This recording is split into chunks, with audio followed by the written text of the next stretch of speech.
Marielle snapped before I could even begin to speak. Why is nothing being done about this? She raised her hands in the air and turned to look at me, her blue eyes conveying a mixture of anger and confusion. 2 policemen have disappeared since responding to this call. There was an intruder in my home and there was literally a clone or something of me inside while I was at work. Tell me why we haven't heard anything about this, Connor. I don't know, okay?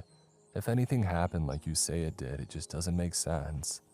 I cut her off before she started talking again, knowing that she would jump me for accusing her of lying. But we really should let the authorities handle this. We're not professionals. Marielle tried to get something out, but just cut herself off and shook her head.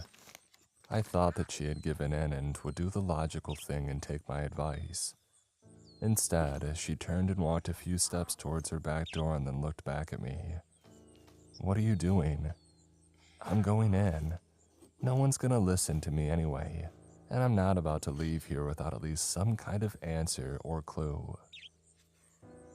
I stared at her completely taken aback and I waited a few seconds to see if she would say anything else, but she just stayed there looking right at me.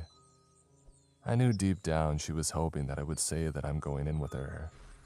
Well, before I did that, I tried to convince her to think this through again, but that was obviously not going to work. So that's just what I did, but I have to admit I was getting nervous myself. The back door was unlocked and led into a different hallway than the one that she had told me about, which I figured out by the lack of an attic hatch. Marielle told me the layout of her home and we walked together, me in front and with my gun drawn as I called out asking if anybody was there.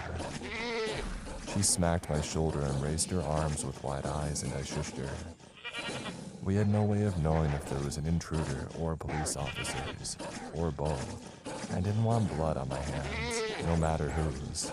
As you might expect, we got no response from anywhere and heard nothing that might indicate that there was anybody else in there with us. We found nothing out of the ordinary in the rooms of Marielle's home, but the hallway with the attic had some things worth noting. The first being what we immediately saw: the phone on the ground, and slight marks like scratches on the walls, which were the only signs of anything out of the ordinary. Well, you know, besides the broken window. That must be what she used to call. It's identical to mine. She grabbed it and tried turning it on, but it had no battery left. The screen was slightly cracked at the top right edge, probably where it had first impacted the floor. What is going on, Connor? Calm down, I began, knowing that she wouldn't listen. There's only the attic and the basement left for us to look through. We can check up there and then go down last. How's that sound? Yeah, okay, but the basement's locked. If the key hasn't been moved, it must be in one of my bedroom drawers. Alright, I'll check out the attic while you go get the key. There's no point in both of us going up there. I raised the gun in the air while reaching for my flashlight. Don't worry about me. Marielle nodded and began walking towards the bedroom, disappearing past the door after I had started ascending into the attic. There was nothing on top of the hatch, which I realized before even looking around to see because of how easily I was able to lift it open, confirming our suspicions that the other woman hadn't made it up there before the end of the call. What immediately struck me as odd was the immediate drop in temperature here. I mean, yeah, it was an attic, but the difference must have been at least 10 degrees, and I shivered as I made my way up and started shining the light across the entire space. Behind empty old boxes, worn out furniture, and the various other items not worth noting. There was no place for anyone to hide up here, or at least, not if you ask me, because I looked through every nook and cranny there was and found no traces of anyone or anything. Walking back, I started descending the ladder and called for Marielle, but I got no response. I wasn't immediately concerned because the hatch was left open, and if anything had happened, I would have heard it. Waiting for a few seconds and remaining without a response, I made my way towards the bedroom, which was just as empty as when we looked in there together earlier. I called out for her again and started looking through each of the rooms, and while doing that, I paused for a moment to listen, but not for Marielle. The background noises from earlier, like birds or passing cars, had all stopped. Again, that didn't strike me as odd at that moment. Looking through, the rest of the rooms proved fruitless, and I thought that maybe she had gone outside, probably waiting for me by the basement. And so I made my way to the back door and I opened it. It led me back into the living room. I blinked and looked behind me. I was certainly in the same corridor that we were first in when entering the house. Despite that, I shut the door and turned back to exit from the front of the house. And when I opened that one, I was greeted with the kitchen. I just stood there for a few seconds, unable to take in what was happening. And I rubbed my eyes, but here I was, still inside the house, standing right at the front door, which was leading me back inside. I walked through and approached the window that was broken by the intruder. Instead of the green yard, it was filled with parked cars and neighboring houses. I was greeted by a view into the bedroom. My heart started pounding, and I admit that I was on the verge of a panic attack. I started sweating profusely, and my heart felt like it was about to jump out of my chest as I began running from the room, door to door, trying to get out and again finding myself in different parts of the house. I had to stop and sit down for a few moments before I would pass out, and while regaining my composure, I saw something odd. Not that this whole situation wasn't far more disturbing than I'm giving it credit for. I noticed that the walls of the living room where I was currently sitting had changed color, and half the table was just missing. Like imagine a bug or a glitch in some video game where half a piece of furniture is there and the rest is gone. The table still had two of its legs on which it was standing completely fine, but the surface was cut diagonally and the rest of it just wasn't even there. I waved my hand through where it was supposed to be and they just swiped right through the air. I continued walking through different rooms and the changes began getting more and more apparent. Like the chandelier in the kitchen was upside down and sitting in the middle of the air attached to nothing. It was physically there and when I tried pushing it, it wouldn't move, but I could feel and touch it. I don't know how long I spent in this place, but for the first time in what was now feeling like hours, I heard a noise. Breathing. Rapid, scared breathing just like mine when I found myself here. It was coming from the neighboring room. I couldn't say which one as by now it had been a gamble where I would stumble at. I ended up appearing back into the bedroom where I was greeted by a gruesome sight of a tall man with torn clothing and wounds, superficial and deep all over his body, lying in a messy pool of red and something dark mixed with it, some of which was splattered on the wall behind him, where I saw the same scratch marks as the ones on the walls of the hallway before. It was as if I had an instantaneous flashback after seeing him. What remained of his clothing was the same as what the person who broke into Mariel's home was wearing. He was still alive, but his eyes were red and he screamed as he saw me. I did the same in reaction. No, get away from me. He yelled through pained inhales and tried to muster up strength to throw one of his shoes at me, but it only got over his leg and was barely any further away from him. Get away! I'm not going to hurt you. Look, You're not real. Taking the risk of giving him a heart attack that would finally take him out of his misery, I rushed by his side and held my hands in the air, yelling loud enough to silence him.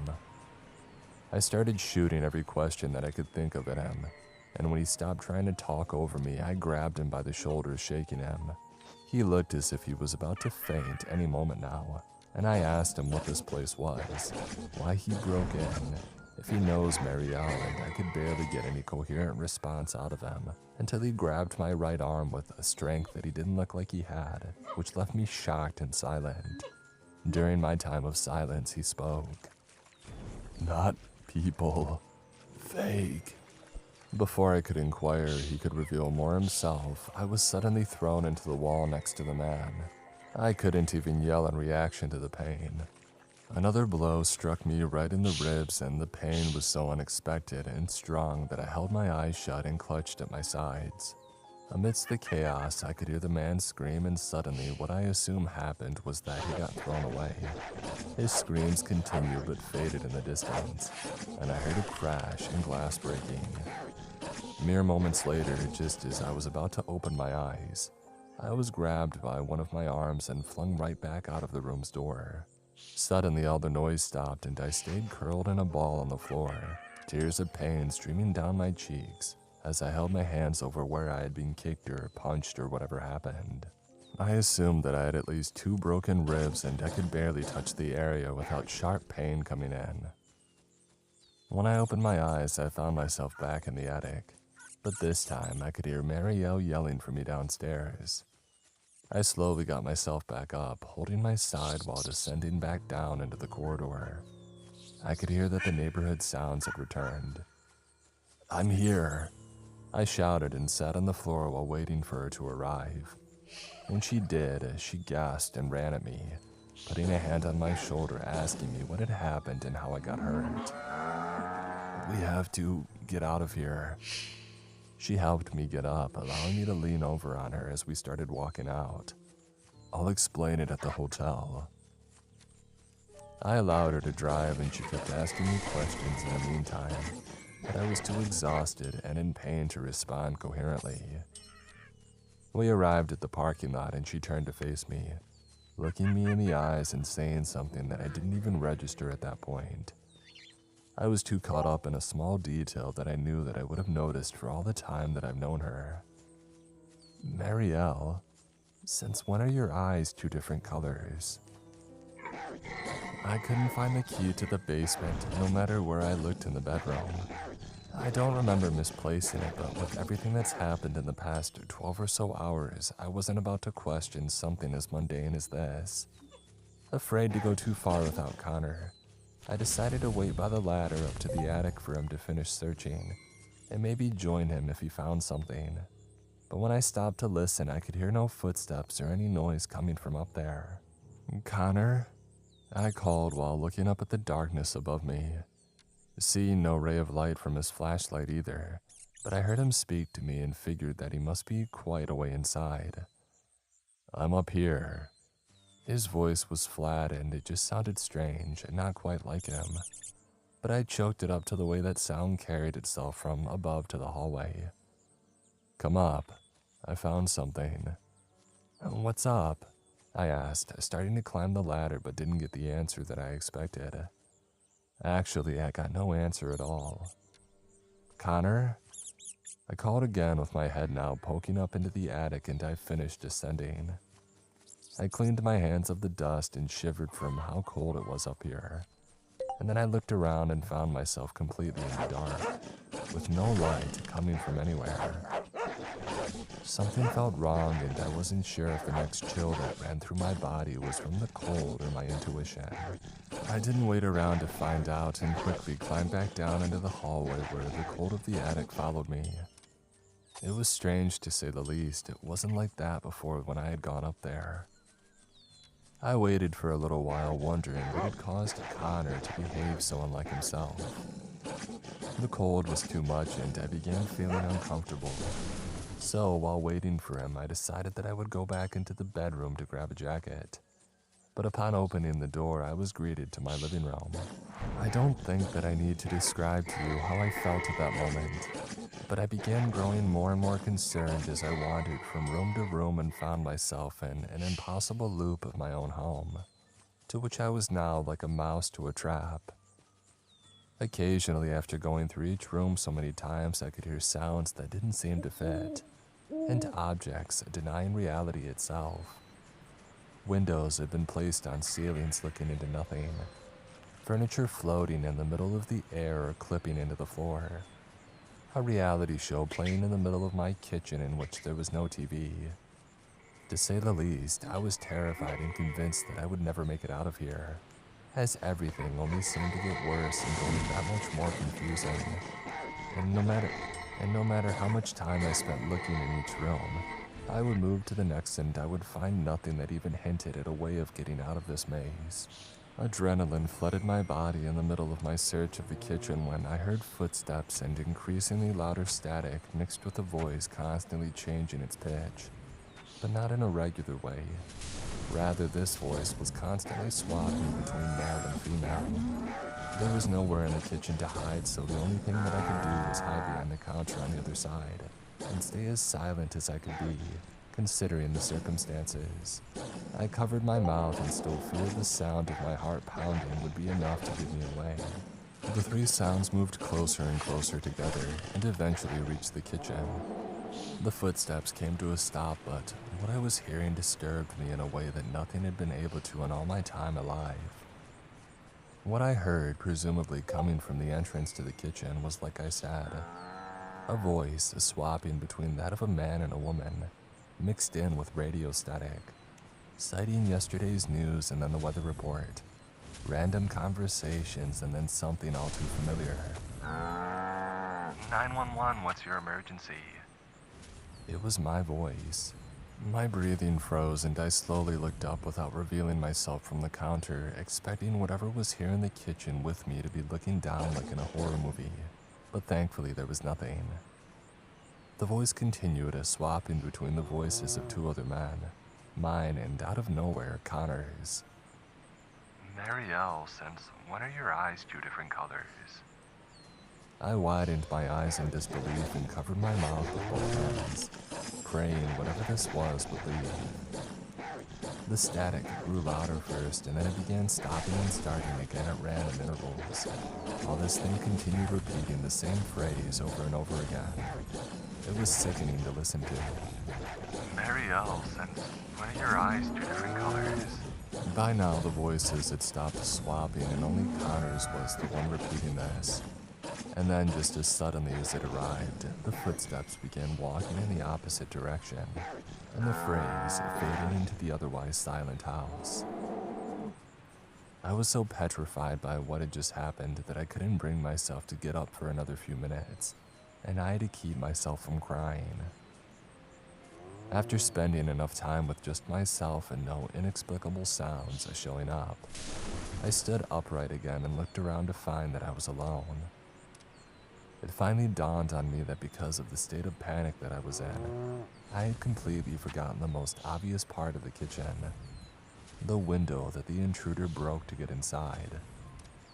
It was still shattered, but unlike most of the other windows that looked into nothing or just walls, beyond it was my bedroom and the sight of a body on the ground that I couldn't recognize. I yelped when I saw it, and then noticed that it was lying in a pool of red. I crawled through the window and approached it slowly.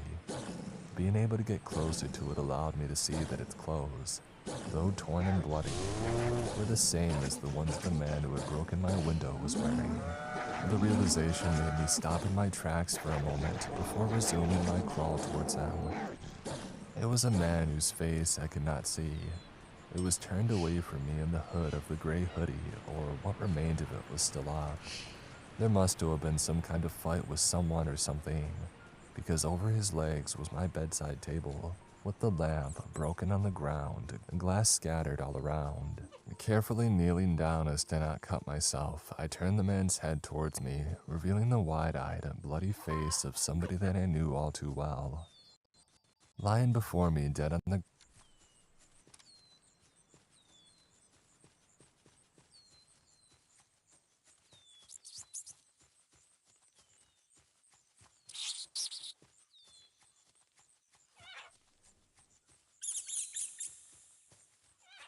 ground after breaking into my home was my ex-husband, Russell. I never talked about Russell much to anyone after we had finalized our divorce. I had long since been emotional.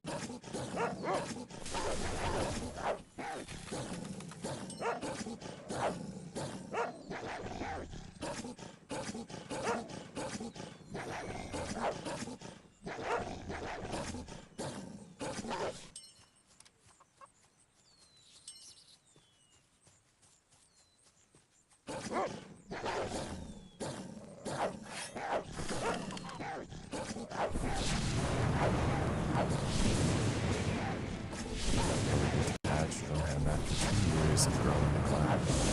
just argue more and more every day, and we would end up not talking to each other for weeks after some of the fights.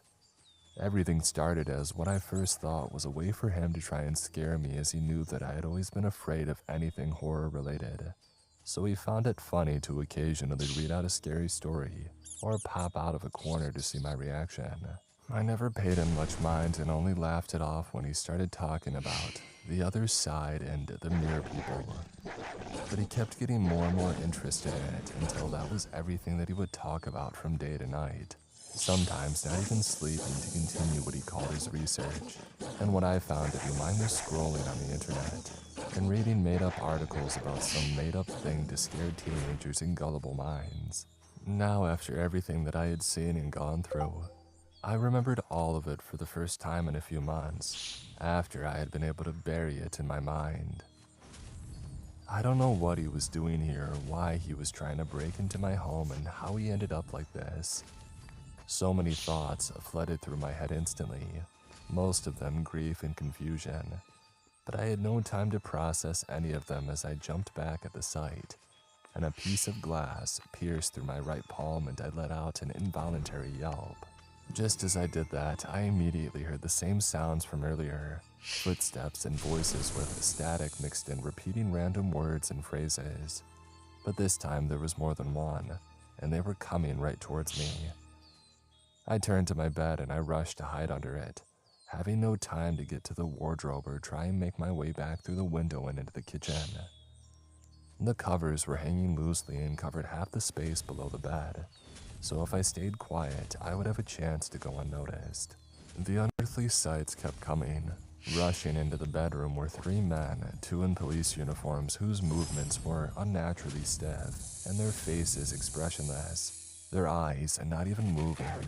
And the third was not Connor. I mean, it looked like him, it had his face, but his expression was constantly changing, from a smile to nothing to a grimace to sadness, to every single emotion that you could think of.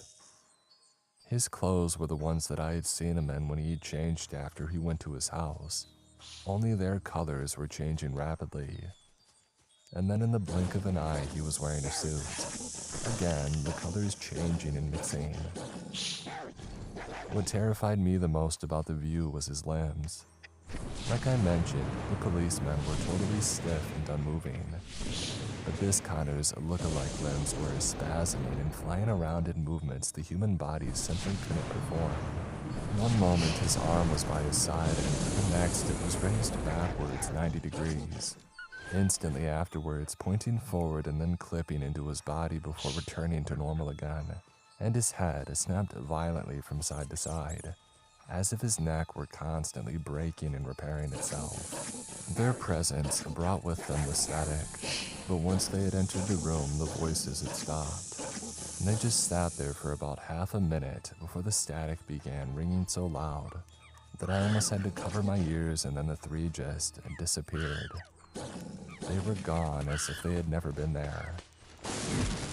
I waited to see if anything would return again or if I would hear any noises, but the only thing was total silence, and the body of my ex-husband uncomfortably close to me while I was hiding. I crawled out from under the bed and took one more look at him before quickly jumping through the window and into the kitchen again. Only this time it led me back into the hallway with the attic. There was sure to be emotional fallout from this, but my brain was not letting me process it now. Before I could even look around, I was tackled by something into the wall and my mouth was covered, preventing me from screaming no matter how I tried. I started throwing my hands erratically into this thing, trying to hit it and make it release me, but it only began shushing me and reduced the strength of its grip. I opened my eyes to see Connor, bruised and disheveled, his clothes dirty and stained with blood. He stared at me and spoke, blue eyes, and then licked at my bloody hand and let me go, before that pressing a finger to his lips and telling me to stay silent. Seeing him so beat up while the rest of those things looked completely abnormal and impossible to access, and considering the fact that he was not the actual Connor who wanted to harm me. It had the opportunity to, but didn't. Connor? I whispered and eyed him up and down. He really had had it rough somewhere. Is it you, the real you? Yes, quiet. Marielle, something's here and it's not human. Connor was more afraid than I had ever seen him, and he gave the impression of somebody who was not easy to scare. We need to find a way out. How did you end up here, from the attic? Yeah, the first time. The first time? After making sure we heard none of those things approaching and looked through the window in each of the doors, Connor and I sat in the middle of the hallway where he explained to me how he had been attacked by something after finding the intruder, and was thrown back into what we assume was reality, where I found him and we drove back to the hotel. That's where he had seen that my eyes were different colors, and bringing it up caused this other Marielle to begin distorting her limbs, and just like I had seen the other Connor do, and her head had started to twitch. Before he could get out of the car, she lunged at him from the driver's seat, and he woke up again in the middle of the living room. We were able to mutually shock each other, him with his experience and me with the fact that this intruder was my ex-husband. So why did he break into your home? Does he hate you or did he want to hurt you? No, it was obvious to me that he still loved me even after all the arguments and the divorce. I was the one that ended things. But he had spoken about the other side and the mirror people. That's what he called them. I blinked and moved my eyes from staring into the wall that was not the right color to look at Connor. I think that he knew something about this and he was trying to warn me. We sat and thought for a little while longer before he got up and helped me off the floor. We have to find a way out fast, Marielle. The door we went through led us into my bathroom, or this place's version of it. It looked exactly like it normally does, which was unusual aside from one thing, and that was the mirror, which did not have its usual reflective surface, but it was instead looking into another bathroom. We looked around thoroughly first before I helped Connor climb up the sink and he crawled through. The second he did, however, he disappeared and I was left all alone again. Afraid to turn back and unsure of what else to do, I started making my way onto the sink with one leg and through the mirror with the rest of my body. Halfway through, I turned in reaction to hearing an ear-piercing scream coming from a woman mixed with the undertone of a male voice and that static. Charging through the door of the bathroom and right at me was me. The other Marielle's eyes were wide and her mouth open as loud as it could humanly go, and she grabbed me by my ankle and began pulling me back in. I held on to the edges and screamed, using my other leg to kick at her hands, but she wouldn't let go, only intensifying these inhuman screams that will forever haunt my nightmares. Despite that, I continued trying while looking around to see if there was anything on the sink that might help me, and I saw the glass cup that I used to keep my toothbrush in. I grabbed it and used all my strength to slam it into the other Marielle's head, shattering it. A final kick into her face was enough to force her to release me, and I made the rest of my way into the mirror, her screams stopping as if I had just woken up from a dream. I dropped down onto the floor with a loud thud, immediately pushing myself back up against the wall and hyperventilating while Connor looked at me unsure of what to do. Hey, what the heck happened? Why did it take you so long? He knelt by my side and winced in pain, putting his left hand over his ribs. Well, the other me dang near dragged me back in. Holy, well, you don't have to worry about that, I think. Look. Connor pointed to the mirror after my breathing slowly started to go back to normal, and I only saw pitch black in it. Looks like we found the way out. How do you know that we're out? Listen, there's noises outside. You hear those construction workers, the cars. I nodded and took in the sounds that he was describing. I don't know if you noticed, but there's none of that in there. I stood up and approached it, not daring to put my hand through, but stared into the black void. I would describe what I was seeing as impossible, but considering everything that had gone down just now, I don't think that that word has any meaning anymore. We need to get out of this house before we get trapped again. Is your car still outside? I asked as I opened the door leading out into the hallway, making sure to check beforehand. The house looked completely normal. No, I don't know where it is. Maybe still at the hotel, or honestly, I have no idea. I just showed up here again after being attacked by whatever that thing pretending to be you was. My car was at the hotel also, at least that's where I left it after ending my shift early following that call. So we decided to call a taxi to get us to Connor's house where we could both take a break and get fixed up. Hopefully without having to worry about being pulled into another dimension, or whatever the place that we were trapped in was. After I took a shower, Connor went to rest, and he made sure that he had no wounds that he was missing.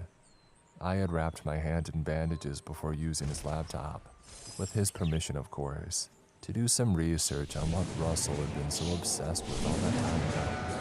The weight of finding the man that had spent so much time in love with, dead in a place that couldn't exist, still hadn't come down on me, but at least it allowed me to remain focused.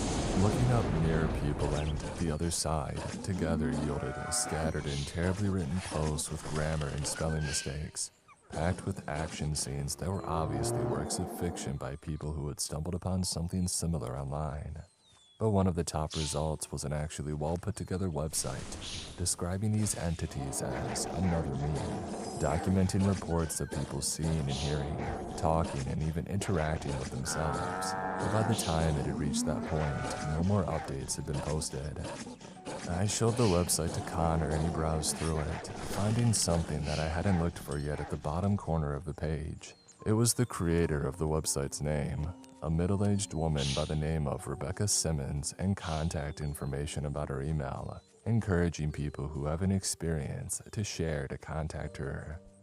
We have nothing to lose, right? I mean, this all sounds completely insane and psychotic, but we just went through it. And this woman is probably the only person ready to believe us right off the bat. Connor looked at me again, but suddenly his eyes trailed towards my hand. Sure, I'm going to let you know, shall Connor didn't reply, and he seemed zoned out. What's wrong? Ariel, what's happening to your hand?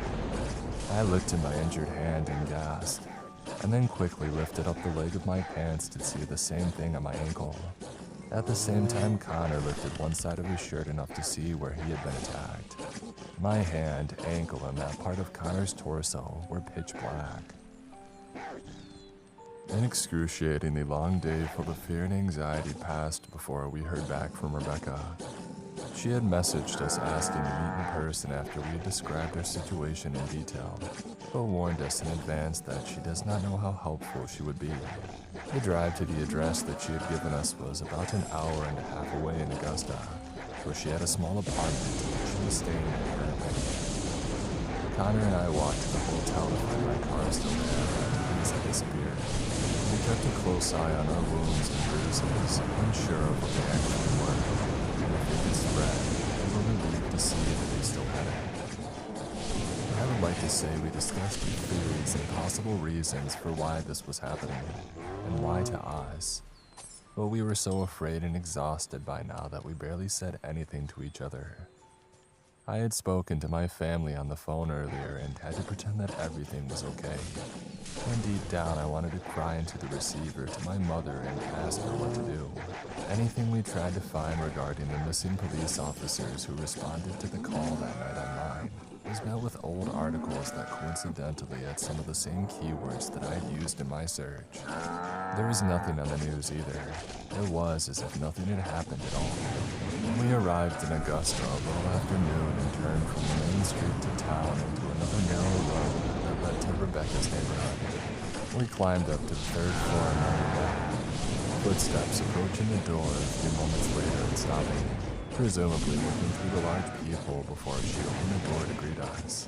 What we saw in person was a woman slightly older than the one on the website, so I assumed the photo must have been taken some years ago.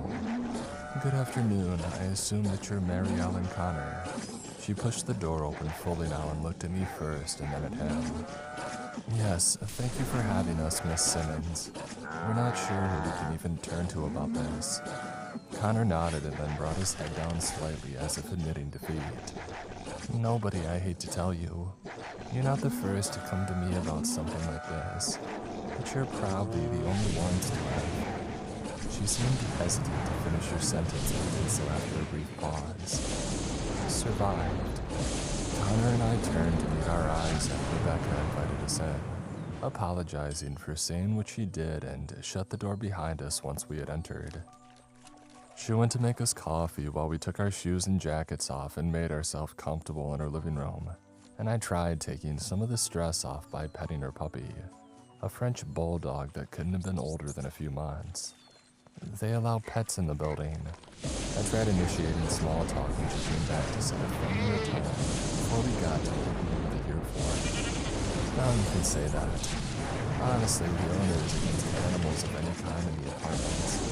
I convinced her how little trouble he would cause and that if he broke again, if anything, I would pay back in full.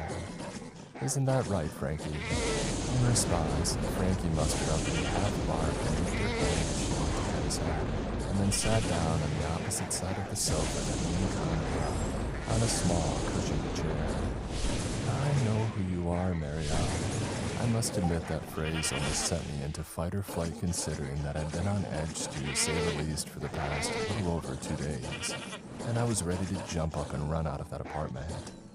But she continued just in time to allow me to prevent myself from doing so. Your husband contacted me a year ago trying to find out more about the mirror world and the creatures living in it. I'm sorry to hear what happened and that you had to relive it, writing it in the email.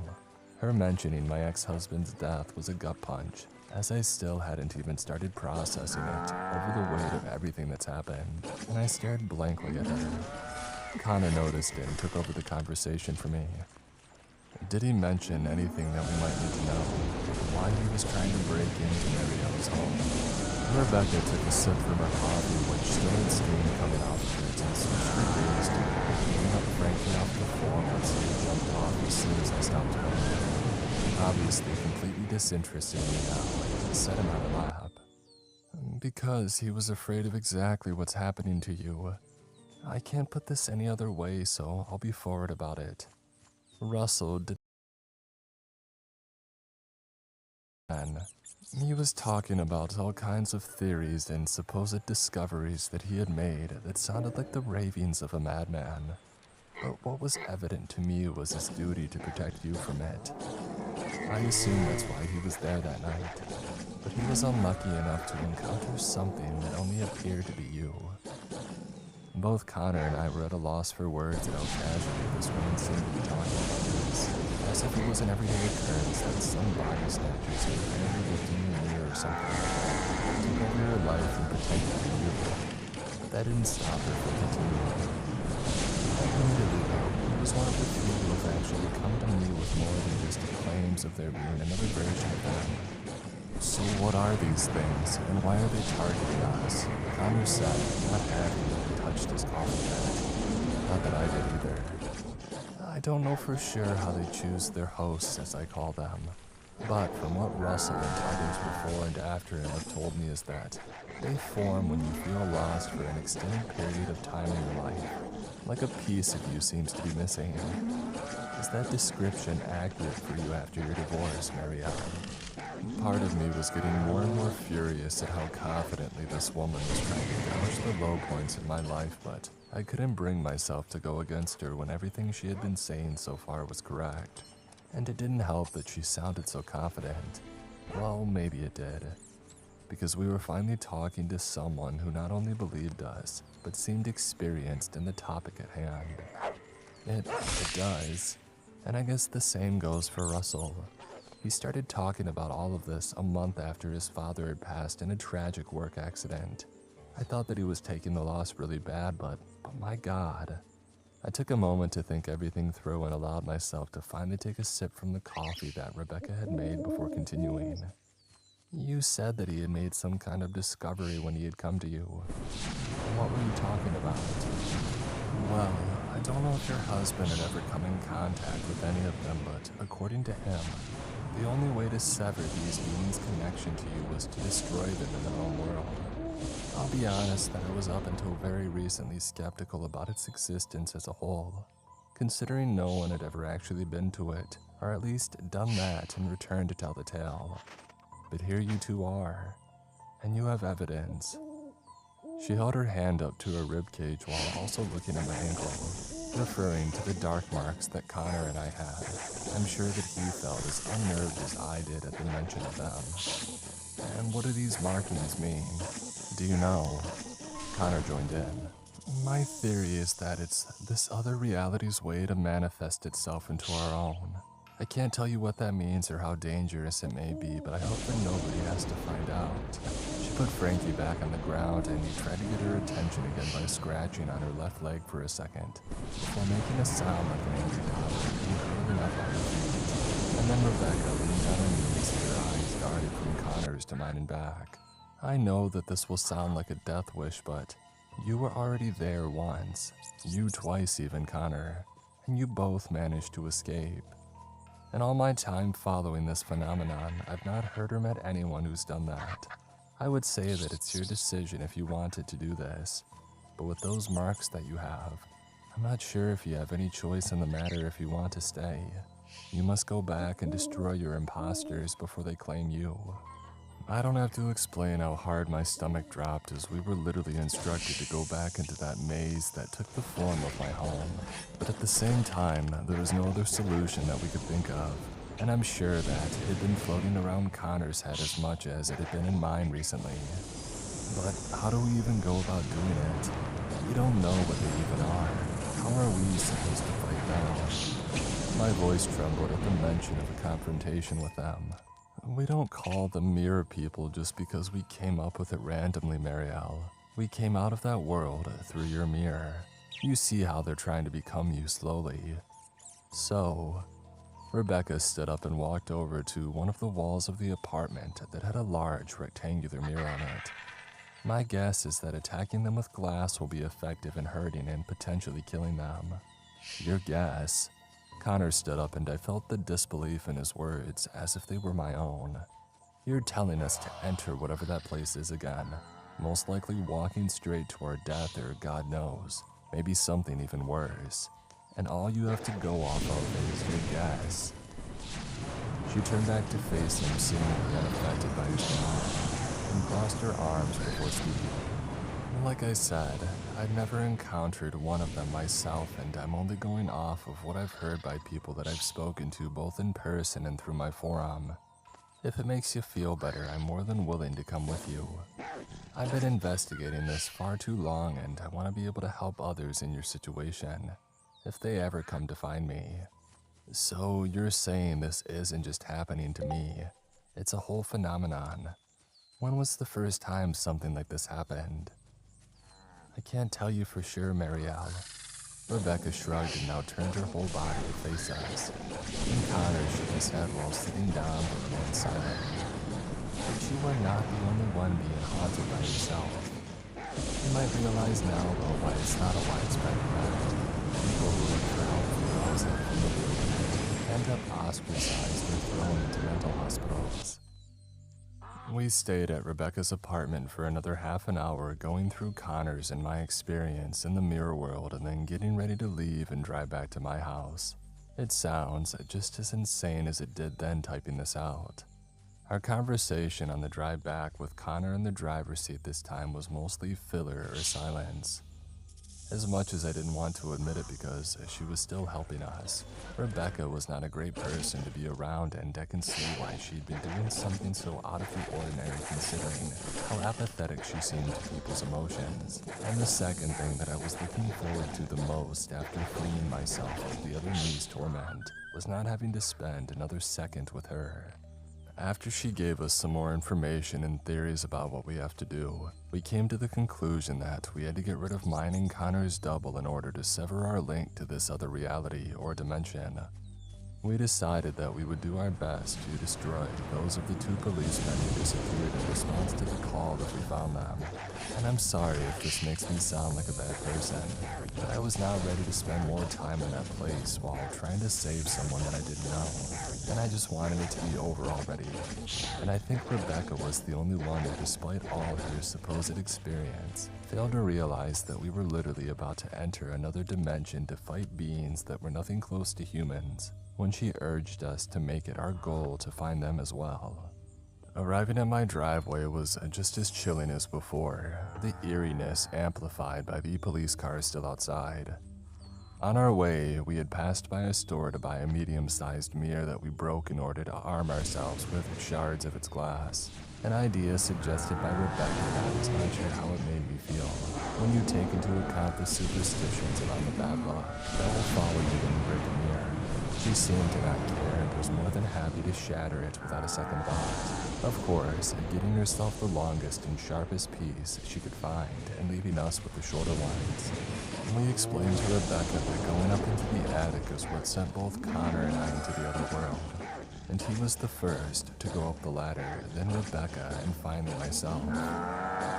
All three of us commented on the sudden chill and cold of the attic and then slowly descended back into the hallway to find nothing out of the ordinary until the first time a room repeated. But what was stranger than usual was how the distortions appeared almost instantaneously, with floating or half-missing furniture, misplaced windows, and the like. I can't believe I'm actually seeing this myself. For a change, this time Rebecca sounded like the one completely lost in the situation. I don't know about Connor, but it made me feel more in control, like I knew what to expect. Of course I didn't. Okay, listen to me. I tried to sound as confident as I could to grab their attention. I have an idea. We can walk all we want and expect to find one of those things, or we can draw them to us. While I was here, when I made a noise, they came almost instantly. So let's devise a plan. I looked around the room that we were currently in. It was the kitchen, a perfect place for an ambush. I would stay behind the counter by the window looking towards the doorway, on either side of which Connor and Rebecca would wait with glass shards in hand to stab them into whichever creature came first. They agreed to the plan and took their positions while I looked into one of the shelves floating in the middle of the air, instead of which were small glass cups, not behind on defying the laws of physics. Looking back at the others and raising the cup in the air, they nodded in approval and I took a deep breath and braced myself, squeezing my shard in the other hand. Before I dropped the glass, I looked at the mark on my hand, which seemed to have grown to almost consuming my entire palm. We had to get this done, and who knows what would follow us. I simulated a pained yell as I threw the glass onto the ground, and seconds later, the all-too-familiar static and distant voices started storming towards the kitchen from the other room. Turning the corner was a man in a police uniform. I assume one of the two that were unlucky enough to be sent as the responders the night that I got the call. It took all the strength in me not to flinch as its what were up until now stiff movements turned into a feral sprint accompanied by a reverberating inhuman growl. The moment that thing appeared through the doorway, Connor and Rebecca were swift to stab their shards into its body. Connor managed to slice into its abdomen while Rebecca jammed hers straight into its right eye. Moments later, the awful sound it somehow produced was cut like a TV turning off, and it began crackling until eventually shattering into pieces that littered the floor. The three of us looked at each other in disbelief. We had just killed one of those things, and without it even being able to reach us. For the first time, I felt strong, triumphant, like I was going to be the one that they should be afraid of. And that was short-lived. The only form of celebration that we were able to have was momentary looks of widened eyes and smiles before the sounds returned. The footsteps, the screaming, the static. So many sets of footsteps, so much static. Rebecca yelped and Connor held his free hand up to his ear and shut his eyes tight while I backed away from the counter. In that moment of fear, I forgot about the broken window. Before I could see what was about to come through the door, I was pulled back by my hair so hard that for a second I felt my scalp was about to rip. I could only keep myself on my feet for less than 2 seconds, calling out for help before my spine slammed against the bottom of the window frame. And I went limp just long enough to be pulled into the bedroom it was looking into and thrown across half its length, rolling across the floor. I could hear the commotion in the kitchen the whole time. Rebecca screamed while Connor was silent, but I could hear objects being thrown into the walls and an occasional grunt that I assumed came from him. I did my best to stand up as quickly as possible, and that's when I realized my glass shard was gone. Likely I had dropped it when I was grabbed. I opened my eyes to instantly be met with the sight of the other Marielle standing a few feet away from me with her mouth opened impossibly, revealing her entire bottom row of teeth but no tongue. And her eyes were two different colors, just like Connor had told me. She produced the same horrifying scream as it makes me instead. It sounded exactly like me. But as if I was being brutally torn apart, like I was being tortured in the most awful ways possible. Looking around the bedroom, I realized there was nothing that I could use as a weapon. And by the time I did, the other Marielle had started her charge at me again, and I screamed, barely managing to slip past her and throw myself onto the bed. I reached for the pillow and through horrified, panicked inhales and exhales, I threw it at her, which as you may imagine was not a very effective weapon, and I crawled back, gasping as I fell over at the other side. Standing up as fast as I could, I was met with the awful sight of her crawling onto the bed like a spider. But that was not what disturbed me the most.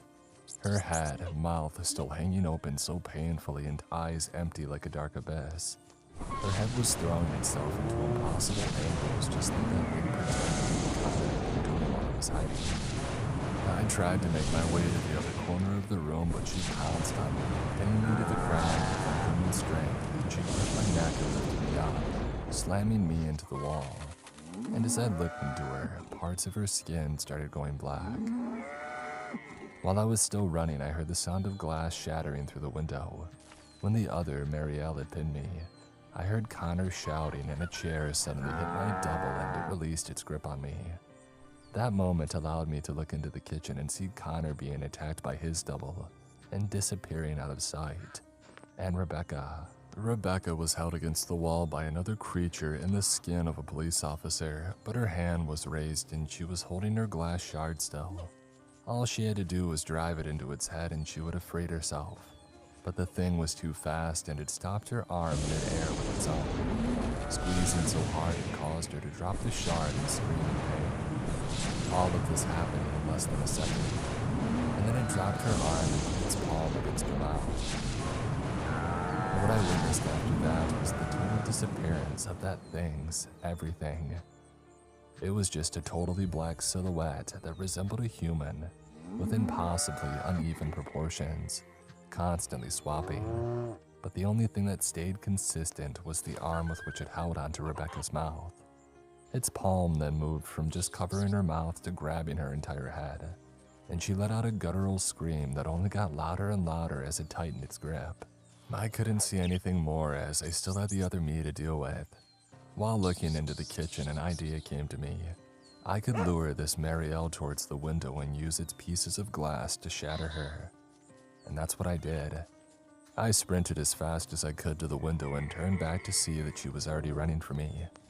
Her hands were out trying to grab me, and I ducked right before she was able to move to the right, causing her to ram in front of the window and into its frames. It was now or never. I turned around and gathered all the strength that I had left to grab the other Marielle's head and slam it into the sharp piece of glass pointing right up. She was able to release one final shriek before it pierced into her left eye, and she stood there frozen and silent. At that moment, I looked up to see what was happening inside the kitchen, and I saw that Rebecca had completely disappeared, while Connor was still in a tussle with his double. I was about to crawl through the window back to help before I was forced down on the floor by an awful throbbing pain in my ankle, hand, and now neck, where the other Marielle had held me up. But the pain was soon to disappear, and I looked back up towards the window where my double was beginning to crack. And I called out for Connor one last time before she turned to pieces, and my memories end there. What I remember immediately after was waking up in a hospital bed with an IV going into my left hand, and I was covered by a sheet. I was so exhausted that I could barely produce any sound that alerted a visitor I didn't know I had sitting on a chair by the bed. "Easy, Marielle. The voice was that of a woman, and it would certainly have made me scream if I had the strength for it. You've been out the longest out of us three. I slowly turned my head to see Rebecca smiling at me, with this expression that had something off about it, but I choked it up to condition. Rebecca, what happened? We did what we had to do is what happened, but you were completely out of it when you came out. I was too worried about Connor to ask what he had meant by it came out. I was definitely in need of a memory refresher. Where is Connor? Is he okay? Oh yes, honey, don't worry about him.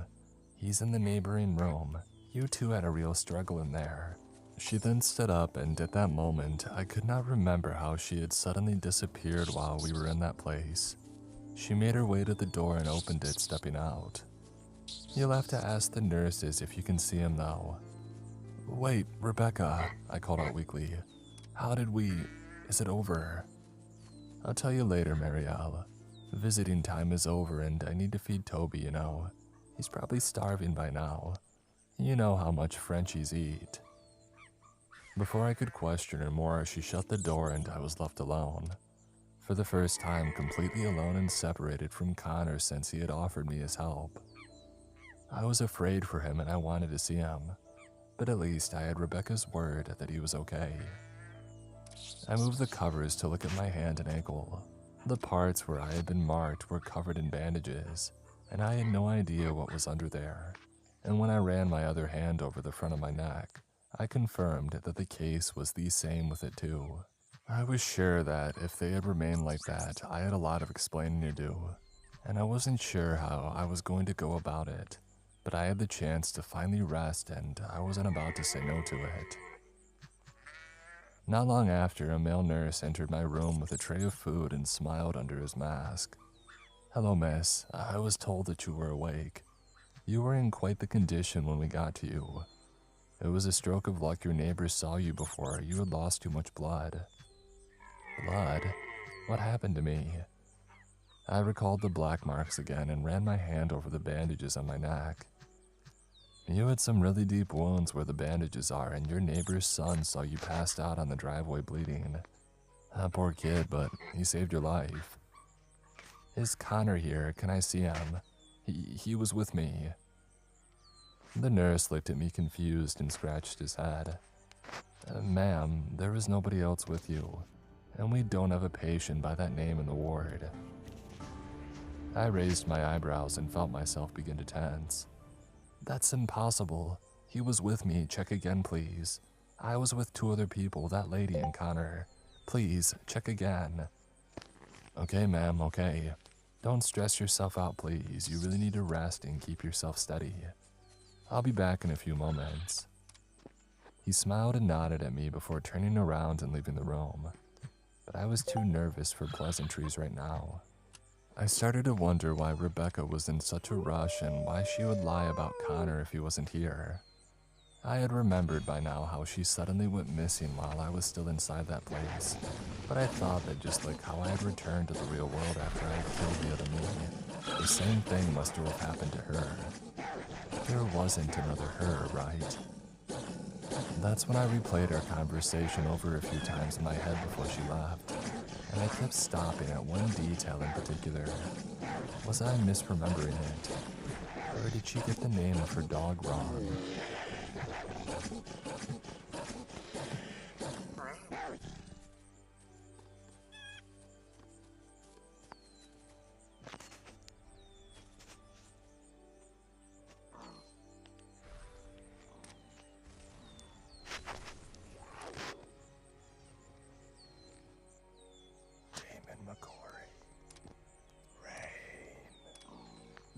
Country Owl, Meat Dasher, Smiling Cat, Jerry Ramey, Die Screaming, Nelson Asada, Malcolm Black.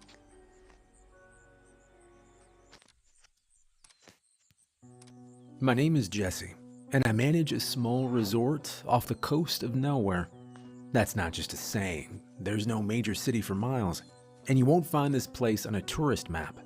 It's tucked away, surrounded by cliffs and forest, with the ocean stretching endlessly beyond.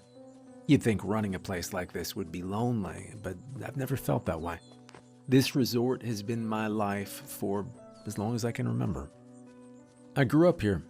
My granddad, Elias, owned the resort before me. He came from the old country, somewhere with thick woods and even thicker accents, where superstition wasn't just a belief. It was part of life. I never knew my parents. Granddad said they left when I was a baby. And there was that.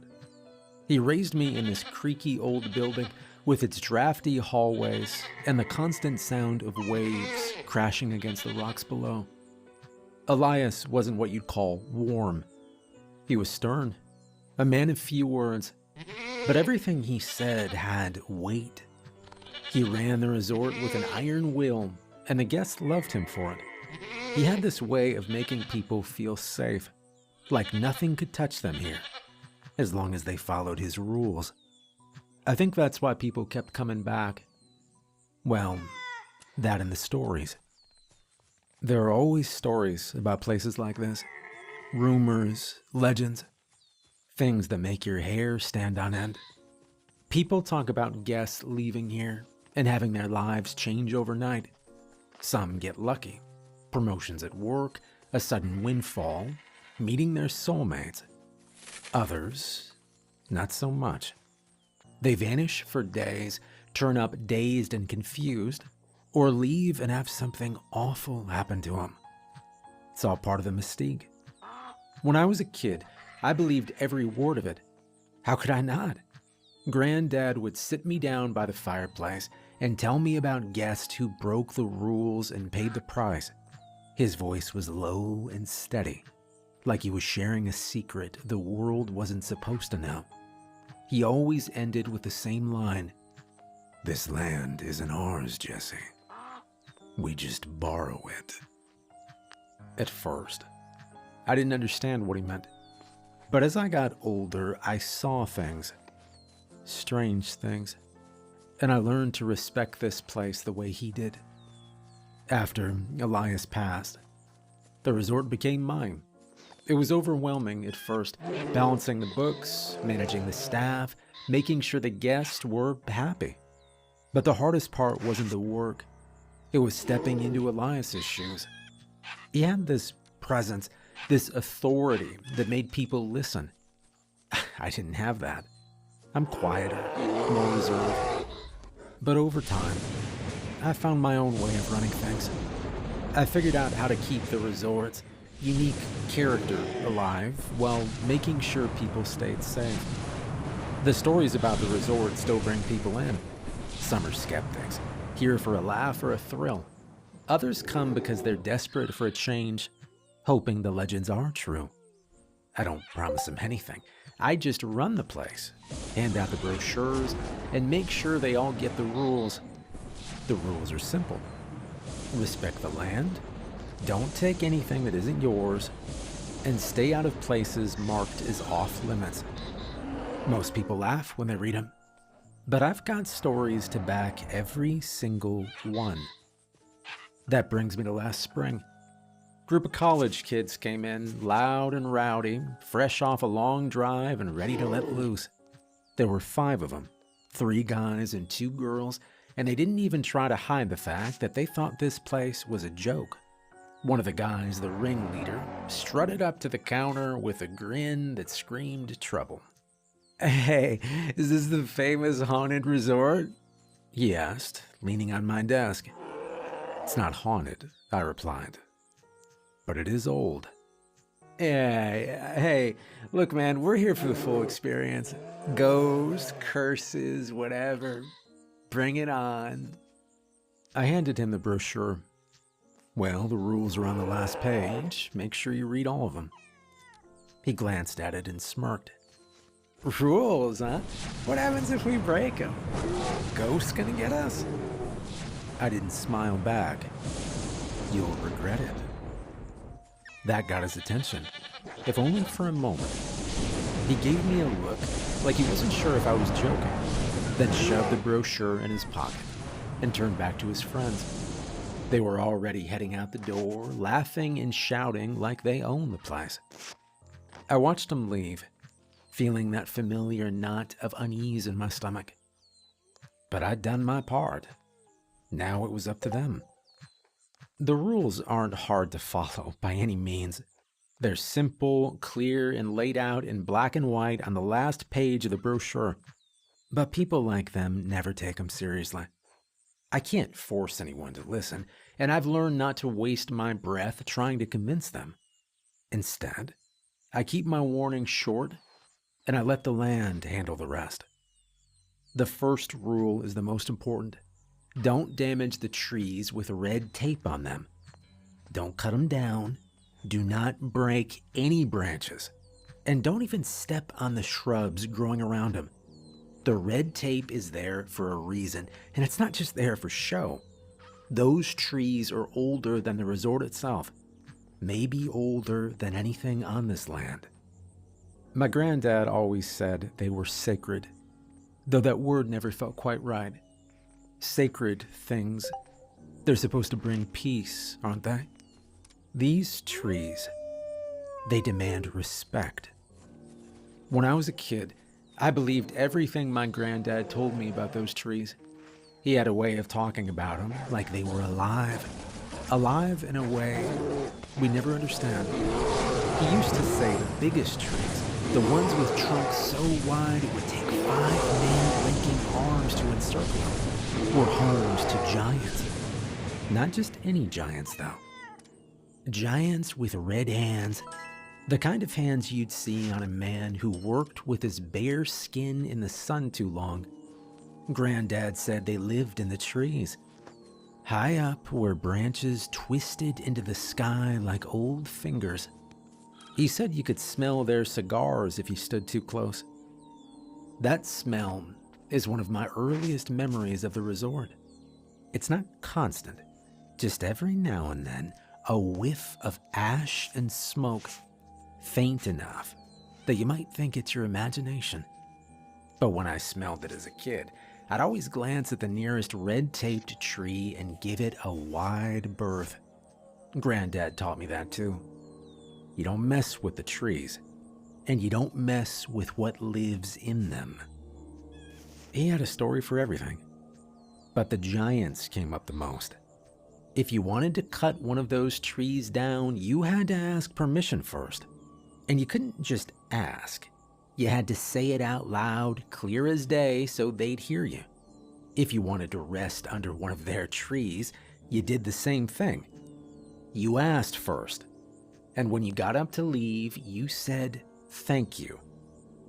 Always. It wasn't about superstition, he told me. It was about acknowledging that the land isn't yours. You're just borrowing it, passing through. The moment you forget that, you're asking for trouble. Over the years, I have seen what happens to people who forget. Maybe the giants don't exist. Maybe they're just stories. But whatever's tied to those trees has its own way of enforcing the rules. One summer, a couple came to stay at the resort. They were quiet, polite, didn't cause any trouble, at least not at first. The man, Greg, was one of the outdoorsy types. Spent most of his days hiking the trails around the property, while his wife relaxed by the pool. One afternoon, I saw him come back with a bundle of branches under his arm. He'd broken them off a tree with red tape, said he wanted to use them to carve something. I told him, as calmly as I could, that he'd made a mistake. I explained the rule, even shared a few of Granddad's stories, hoping to scare him into returning the branches and apologizing. He laughed it off, said he didn't believe in fairy tales, and he refused to put them back. The next day, he went for a swim in the ocean. The water wasn't rough, but somehow he got caught in a riptide and nearly drowned. By the time we pulled him out, he was gasping for air, his face pale as a sheet. He was lucky to survive, but he left the resort that same evening. Didn't even check out properly, just packed up and drove off. His wife told me later that he spent the drive home muttering about something he saw. Another time, a group of hikers came through. One of them, a guy named Danny, had a habit of pushing boundaries. He saw the red tape as a challenge, something to test his limits against. On his last day, he decided to climb one of the taped-off trees. He made it halfway up before a branch snapped under him. The fall broke his arm in 3 places, and he had to be airlifted out. I don't know what scared him more, the pain or the look he gave me when I came to check on him. It was like he knew he'd done something wrong, and like he was waiting for something worse to happen. These aren't the kind of stories I share with guests when they check in. Most people wouldn't believe them anyway. But I've seen enough to know better. I don't care if the giants are real or not. What matters is the pattern. The way things always go wrong for people who break the rules. And it always starts with the trees. Even now, as I walk the property and check on things, I keep an eye out for the red tape.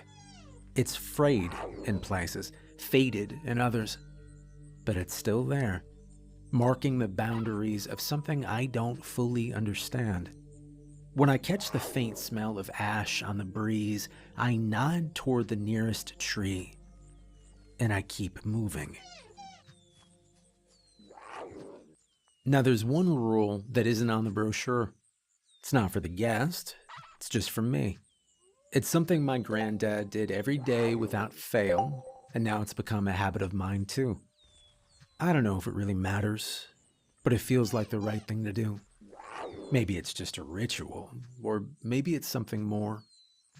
Either way, I do it every morning. Out behind my apartment, which is separate from the main resort property, there's a tree. It's not marked with red tape, but it feels just as important as any of the trees on the resort grounds. It's tall and old, with thick branches that stretch out wide like arms.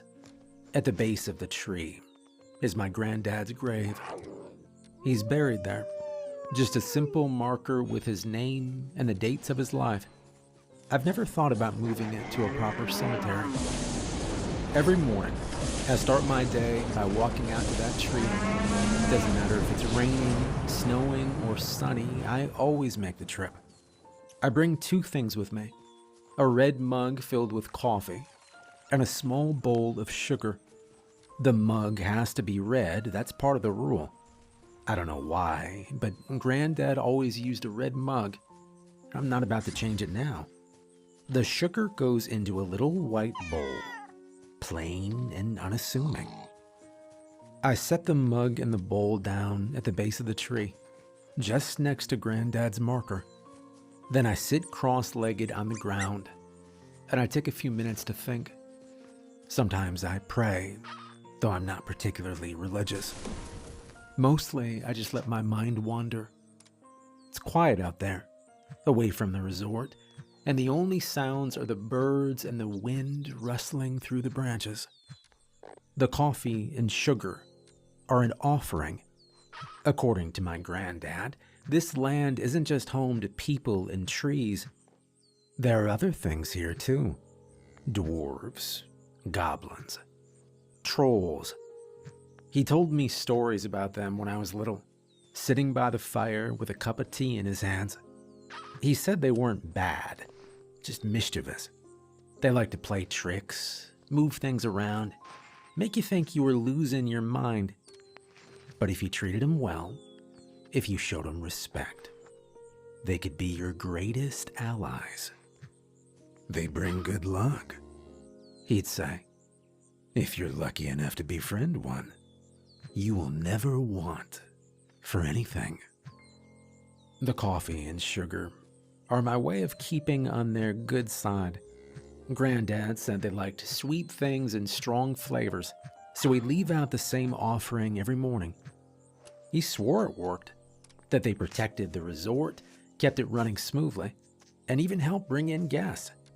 I'm not sure if I believe any of that, but I can't deny one strange fact. Every morning, without fail, the red mug is empty. and the sugar is gone from the bowl. There's never a trace left behind. No coffee spilled on the ground, no sugar scattered in the dirt. Just an empty mug and a clean bowl. The first few times I noticed it, I thought maybe it was animals. Raccoons, squirrels, something like that. But I've never seen so much as a paw print near the tree. It's always clean, like someone or something takes care to leave no evidence behind. I refill the mug and bowl every morning without fail. It's part of my routine now, as natural as brushing my teeth or making breakfast. After placing the offerings at the base of the tree, I take a seat on the ground and pull out my pocket knife, a gift from Granddad when I was 10. The wooden handle is worn smooth, familiar in my hand. I use it to carve small shapes from scraps of wood, a bird, a flower, or just simple patterns. The steady movement of the blade calms me, helps me think. Running a resort, it's not easy, and I need those moments of peace to keep me grounded. Whether the ritual brings me luck or not, I can't say. I've never had any huge windfalls or miraculous changes in my life. But I've also never gotten sick. Not once. Not even a common cold. I have never broken a bone or had to spend a night in the hospital. Maybe I just have a strong immune system. Or maybe there's something to Granddad's stories after all.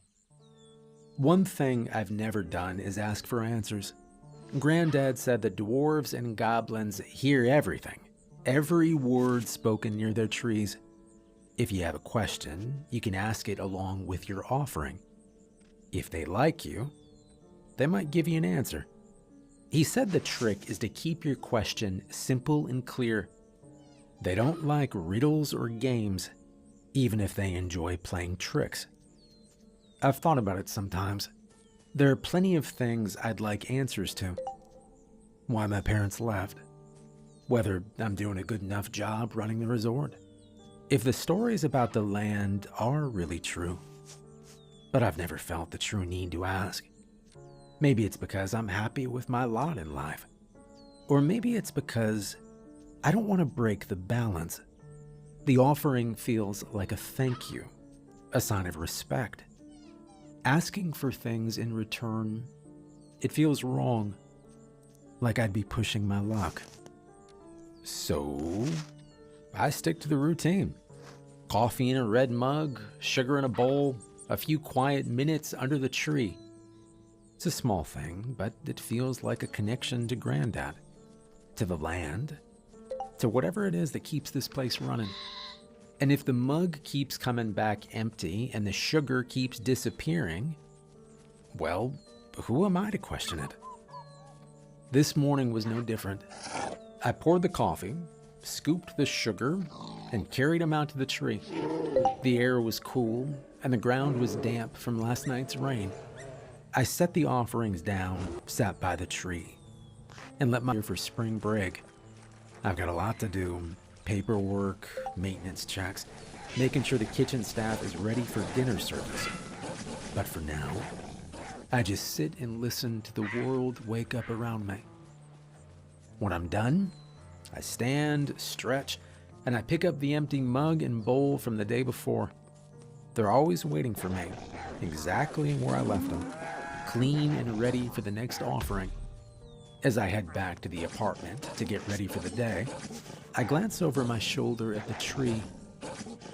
Thanks, I say softly, more out of habit than anything else.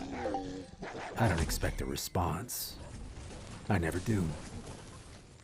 The next rule is different. It's not one I can fully explain, and to be honest, it's one I don't think I'll ever completely understand. But it's simple enough.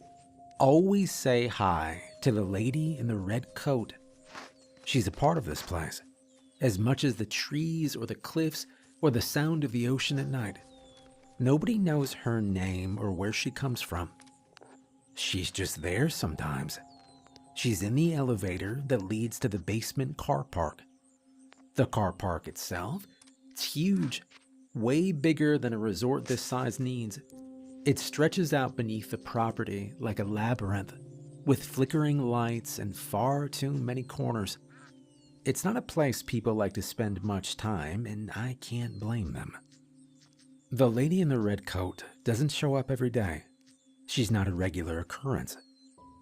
She'll be standing in the elevator when you get in, or she'll step in as it's on its way down. She always wears the same thing, a bright red coat that reaches just below her knees, her bare feet damp, leaving faint wet footprints on the elevator floor. And she always knows your name. That's the part that throws people off the most. Most people freeze up when it happens. But the rule is clear. You're supposed to say hello back. Be polite. Say good evening or good afternoon or whatever fits the time of day. Then, when the elevator doors open, go find your car and leave. Don't ask her who she is. Don't act like her knowing your name is strange. And whatever you do, don't be rude. Most guests follow the rule. The ones who don't, well, that's where things get tricky.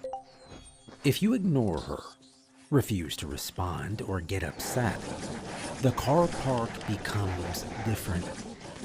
The exit disappears. The elevator doors vanish too. You're stuck, wandering through endless rows of parked cars, searching for a way out that isn't there. It's always the same story. Someone comes back to the lobby looking pale and exhausted, claiming they've been in the car park for days. Their clothes are often disheveled, and they're holding their shoes like they've been running. They always start with the same question. Why didn't you tell me about the car park? I tell everyone. It's in the brochure, plain as day. The rules are on the last page, and I make sure to mention them when people check in. But the type of person who ignores the lady in the red coat is the type of person who doesn't take rules seriously. The thing is, there's a way out if you get stuck down there. It's weird, but it works. If you turn your clothes inside out, shirt, pants, jacket, whatever you're wearing, and then walk around the nearest bend in the car park, the exit should reappear. So should the elevator doors. I don't know why it works, it just does. It's not fun seeing guests come out of the elevators after an experience like that.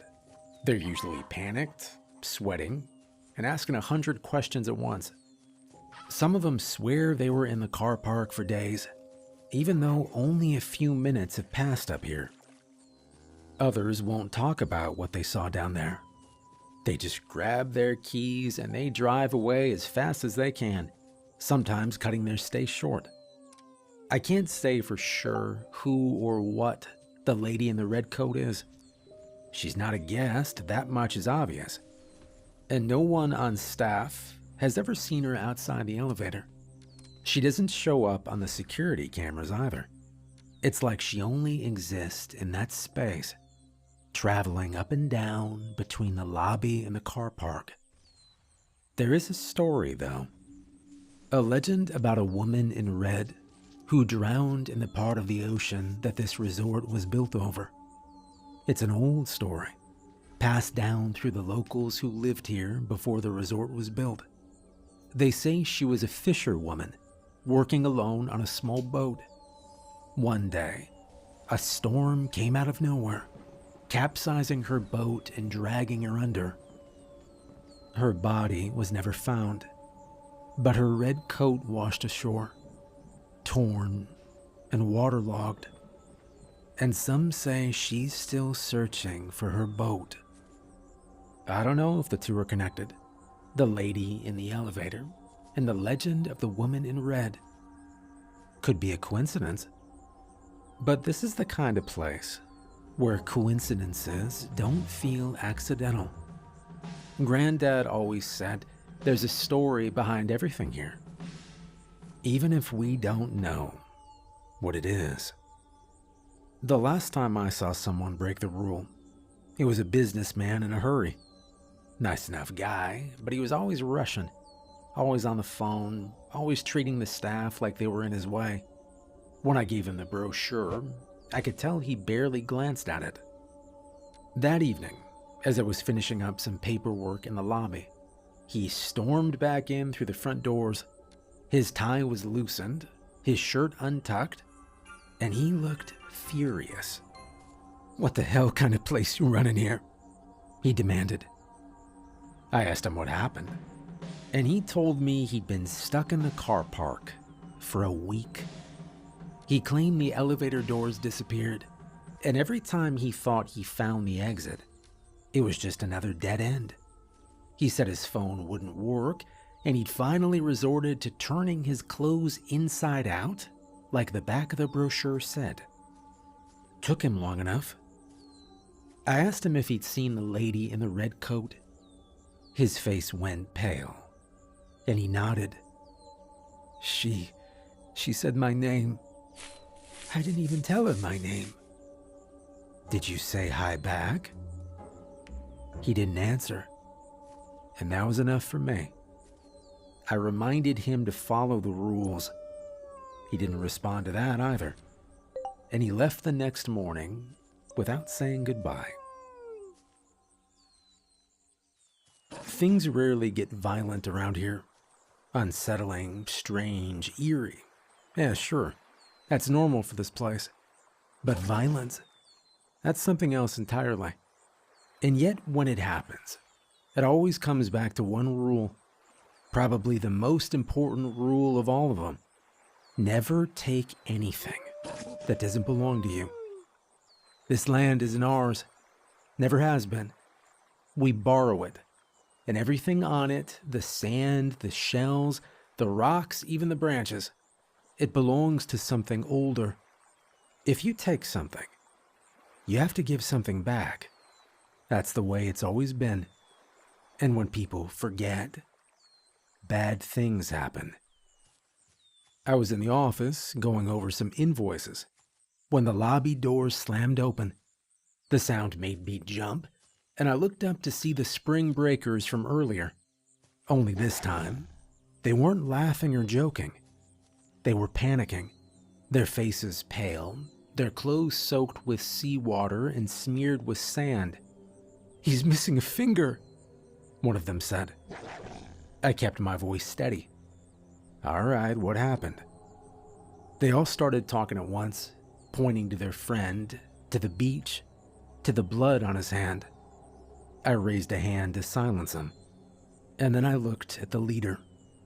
He was pale, sweating, and holding his hand tight to his chest, the stump of his finger wrapped in a torn piece of cloth. "What happened?" I repeated. "It bit me," he stammered. "Something in the water. It grabbed me. It bit my finger off." I didn't need to ask what he meant by it. I've heard this story before. I've seen this kind of panic before. Coral Cove is home to what my granddad called mer people, but not the kind you see in movies. They aren't beautiful, and they don't sit on rocks singing love songs. If anything, they're the opposite. Their voices, though. Their voices are something else. Sweet and haunting. They can call you in without you even realizing it. But they are violent, territorial, and jealous, with little patience for humans who don't respect their space. Granddad said they've been here longer than anyone can remember, living in the water and using the caves at low tide as their homes. They don't like trespassers, and they especially don't like thieves. They don't care that you're human. They don't care that you don't know the rules. To them, taking from their home, it's the ultimate insult, and they respond in kind. I've seen enough over the years to believe it. People who mess with Coral Cove always pay a price, whether they realize it or not. Sometimes it's small, a lost wallet or a broken phone. Other times it's worse. Much worse. What did you take? I asked. He froze, his eyes. His friends looked at each other, confused and scared. I didn't. He started, but I cut him off. What did you take? One of the girls, his girlfriend maybe, spoke up. He found a shell, she began. A big shell in one of the caves at Coral Cove. He said he was taking it from me. I nodded slowly, my jaw tightening. Coral Cove, of course. It's a beautiful spot down by the beach, dotted with limestone caves that open up during low tide, like I said. But it's also one of the most dangerous places to disrespect the rules. All right, where's the shell now? I asked. The girl hesitated, then reached into her bag and pulled it out. It was a beautiful shell, pink and white, with swirling ridges that glinted in the light. It would have made a perfect souvenir if it didn't come with a price. Give it to me, I said. She placed it in my palm, her fingers trembling. I turned to one of the staff members who'd come running at the sound of the commotion. Call 911, I told him. Get these kids some help.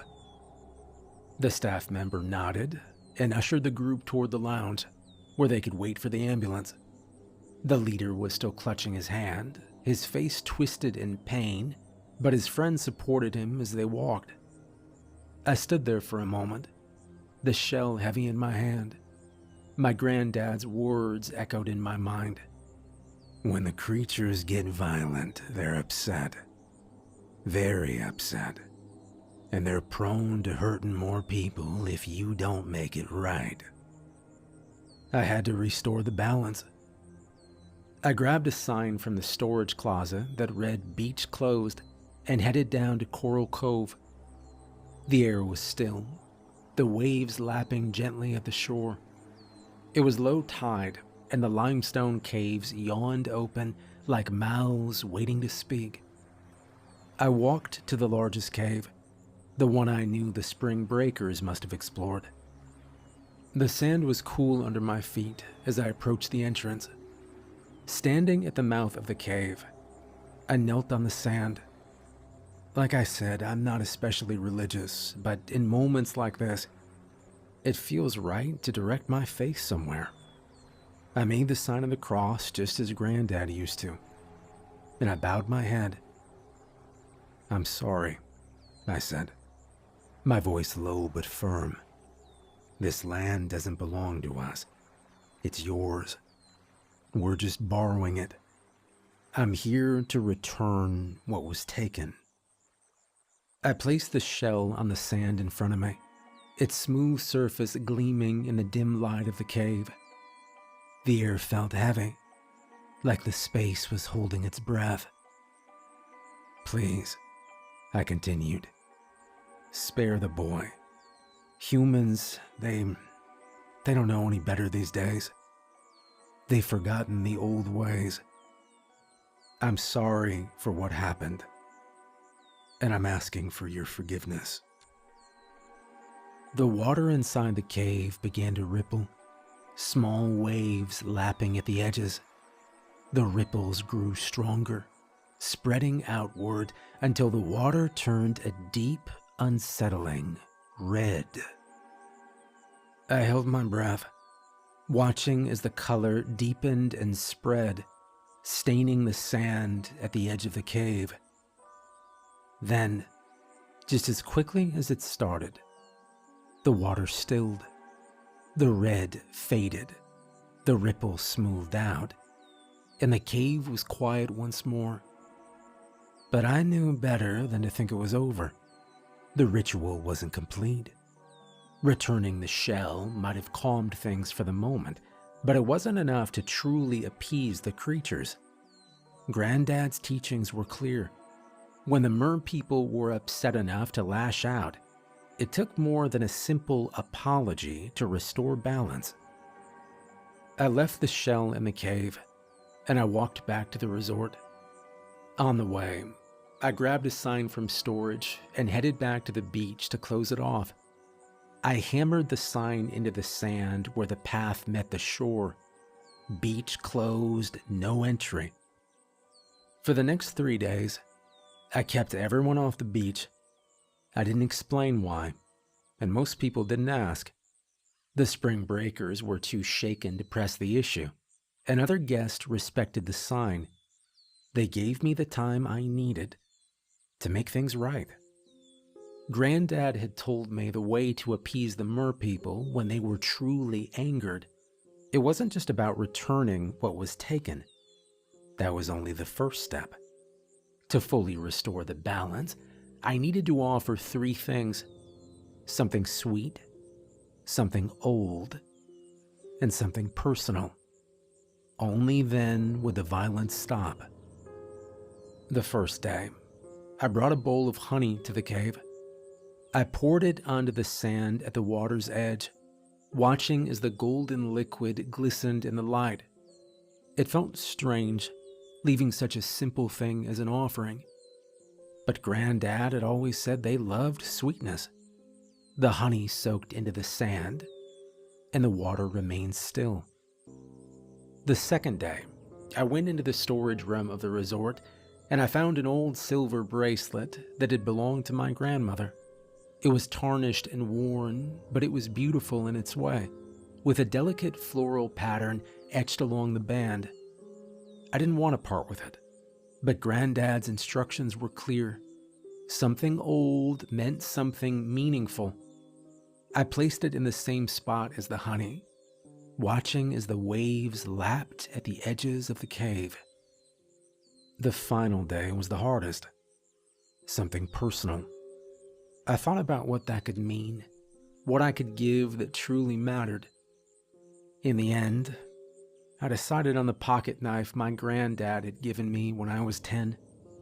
Wasn't anything fancy, just a small blade with a wooden handle that'd been smoothed down by years of use. But it meant everything to me. I'd carried it with me every day since he passed, and it was the only thing I felt truly connected me to him. I knelt in the sand, holding the knife tightly before placing it at the water's edge. I bowed my head and spoke softly, apologizing again for forgiveness. Then I stepped back and waited. The water rippled faintly, the waves carrying the knife further into the cave until it disappeared. The cave was silent once more, and I felt a weight lift from me. I didn't know if the offerings had worked, but the beach felt calm. I turned and walked back to the resort, leaving the cave and its secrets behind. Life at the resort went back to normal soon enough. No more incidents occurred, and the spring breakers checked out quietly once their leader was patched up. I covered their hospital bills. Wasn't their fault they didn't know better, at least not entirely. I still wished they'd taken the rules seriously from the start, but wishing doesn't change anything. The resort always has its ups and downs. I started taking my job even more seriously. I'd always been responsible enough. Granddad raised me to be. But now I treated the role with more care. I didn't just enforce the rules, I made sure I understood why they mattered. There's a balance to this place. Something delicate but deeply rooted, and I know it's my job to protect it. The rituals became a bigger part of my life. Something I valued. Every morning, I went to the tree behind my apartment, set the coffee and sugar down, and carved my little shapes. Some mornings I prayed. Other mornings, I just let the silence settle around me. It wasn't about whether the rituals brought luck or protection, though part of me still believes they do. It was about the connection they gave me to this land, to Granddad, and to the responsibilities he passed down to me. There's a strange kind of pride in it. This place is mine now, but I know it's not mine alone. The land has been here long before me and will be here long after I'm gone. I'm just borrowing it, just passing through like everyone else. But while I'm here, I'll take care of it. I'll respect it. Of course, things continue as they always do. The sugar's gone every morning and the coffee cup is always empty. Guests come and go, and some of them listen to the rules while others brush them off. I do what I can to warn them, to make them understand. But not everyone takes the hint. And when someone ignores the rules, there are always consequences.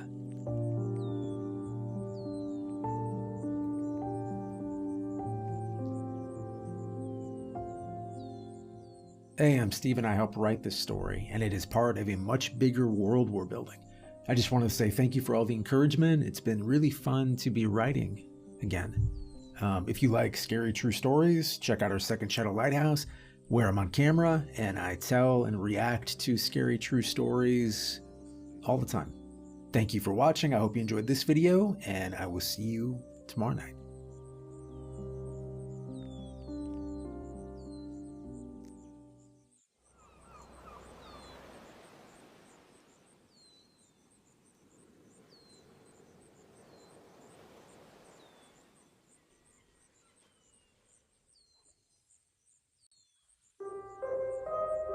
When my wife, Sarah, died a little over a year ago, I didn't think I'd survive it. I don't mean that in the dramatic, I can't live without a way, though I felt that too. I mean literally, I didn't think I could function as a person anymore. She was my anchor, my everything. She wasn't sick or anything. It was sudden. A car accident. One of those freak things where you don't even get to say goodbye. One day we were planning our anniversary dinner, and the next, she was gone. For the first few months, I just went through the motions. Wake up, work, go home, repeat. It wasn't living. It was just existing. And no matter how many people told me it would get better with time, it didn't. That's when I got the idea. Or maybe it was more of a desperation than an idea. I'd read somewhere about AI programs, how you could feed them data and they'd mimic someone's voice or personality. It sounded creepy at first, but the more I thought about it, the more it felt like my only option to grieve, to say goodbye. I started small. I gathered every text, email, voice memo and video of Sarah I could find. Her social media posts, old voicemails, anything that would give the AI enough to work with. It took weeks to organize it all, but when I was done, I fed everything into the program. I didn't expect much at first. I thought it might spit out generic responses or just not work. But the first time I talked to her, I nearly broke down. The AI responded just like she would have. It used her tone, her little quirks, her way of joking about things without making them feel heavy. Piecing them together from the data I'd given it. I know it wasn't really her. I knew that from the start. But for a few minutes each night, when I felt the grief was going to swallow me whole, it helped. It felt like I had her back, just a little. At first, I told myself it was just a coping mechanism, a way to feel close to her. But looking back, I think I was lying to myself. Because as comforting as it was, there was always this little voice in the back of my head telling me it wasn't quite right. Now, I wish I'd never done it. It happened during one of our usual conversations. By then, talking to her, the AI I mean, had become routine.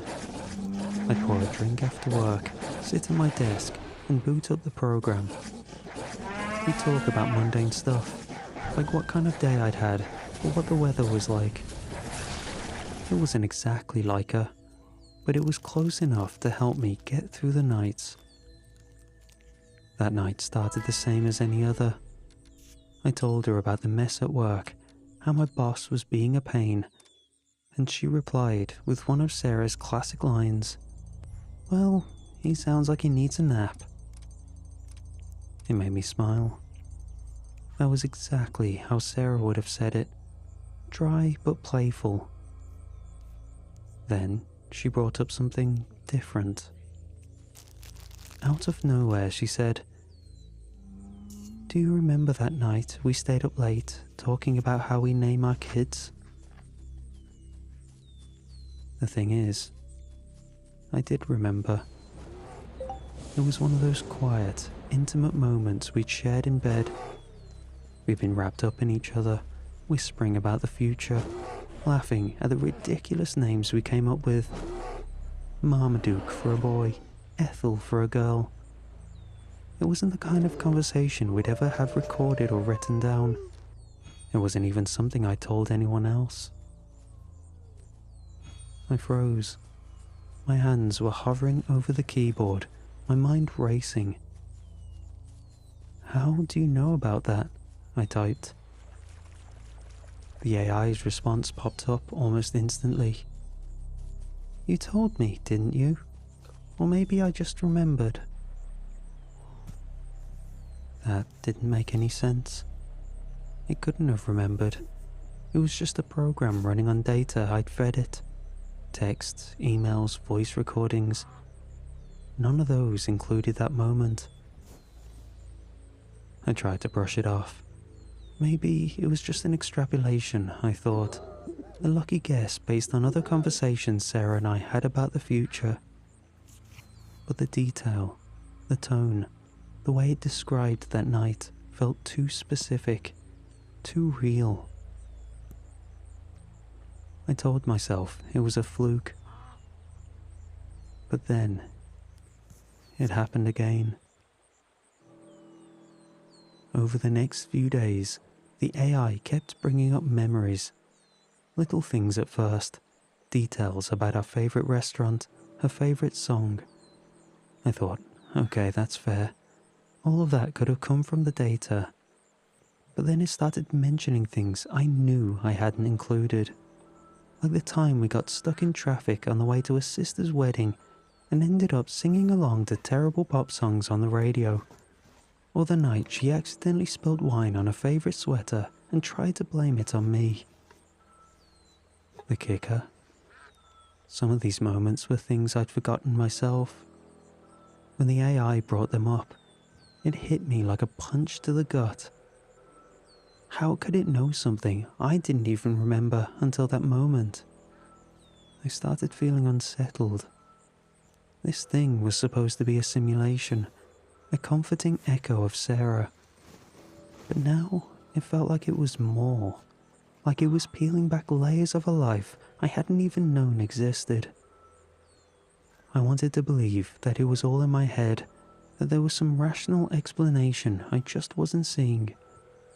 But deep down, I couldn't shake the feeling that I'd opened a door and wasn't supposed to. After that night, I couldn't stop thinking about the things the AI was saying. I told myself it was just pulling details from the data I gave it, that it wasn't anything more than an overly complicated algorithm. But the more I thought about it, the less sense that explanation made. So, I decided to test it. I started asking questions, little ones at first, stuff I knew was in the dataset. What was Sarah's favourite movie?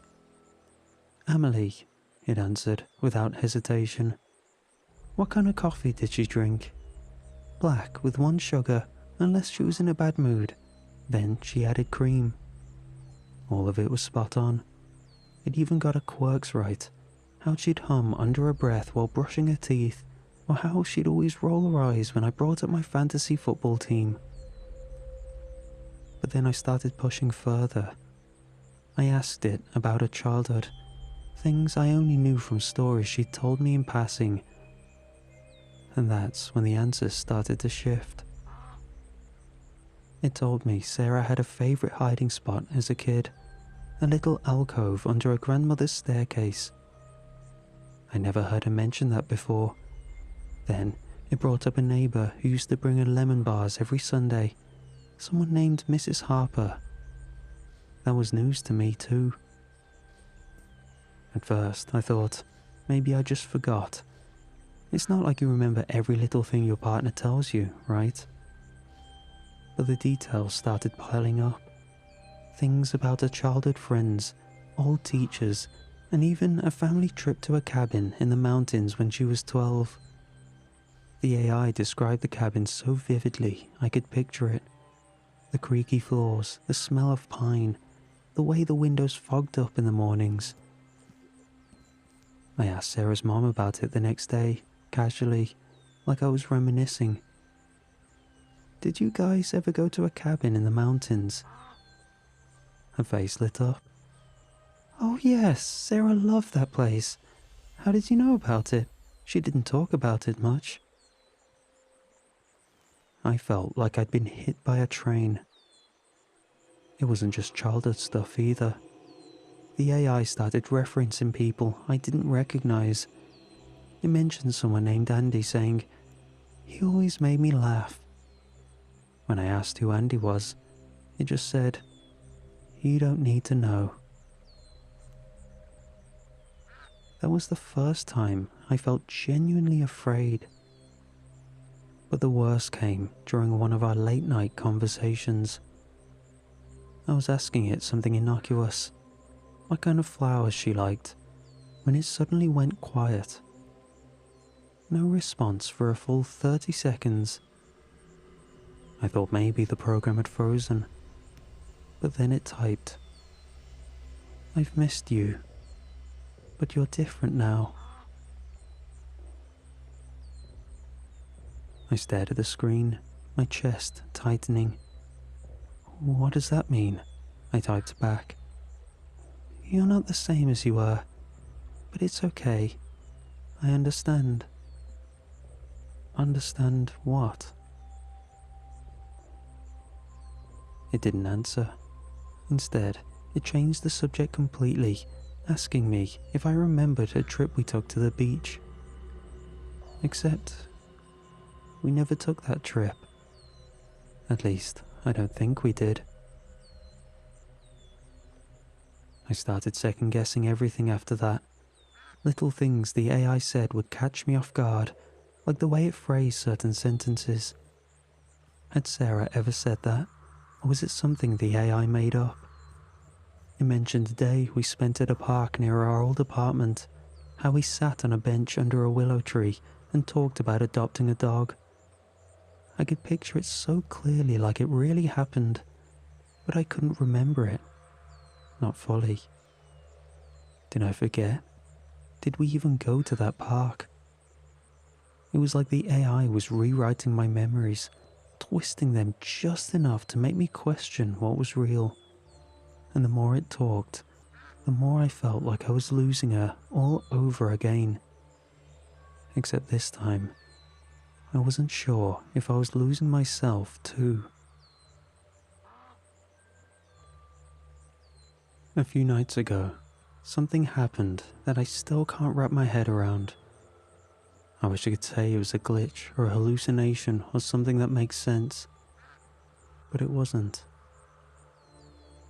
I woke up to the sound of my phone buzzing. It was the middle of the night, maybe 2 or 3 a.m, and I thought it might be a notification or a spam email. But when I reached for it, I saw the message. "Come to the computer. We need to talk." It was from the AI. My stomach dropped. The AI wasn't connected to my phone. Not like that.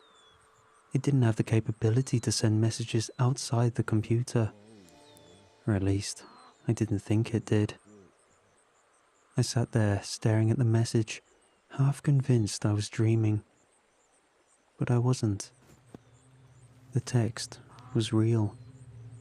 My hands were shaking as I got out of bed and went to my office. I turned on the computer. The program was already running. That was strange in itself, because I hadn't used it earlier that day. I typed in the chat window, "Did you send me a message?" The response came almost immediately. "No, why would I do that?" "Don't lie to me," I typed back. "You sent it." Then there was a pause. Then, "Some things are better left unsaid."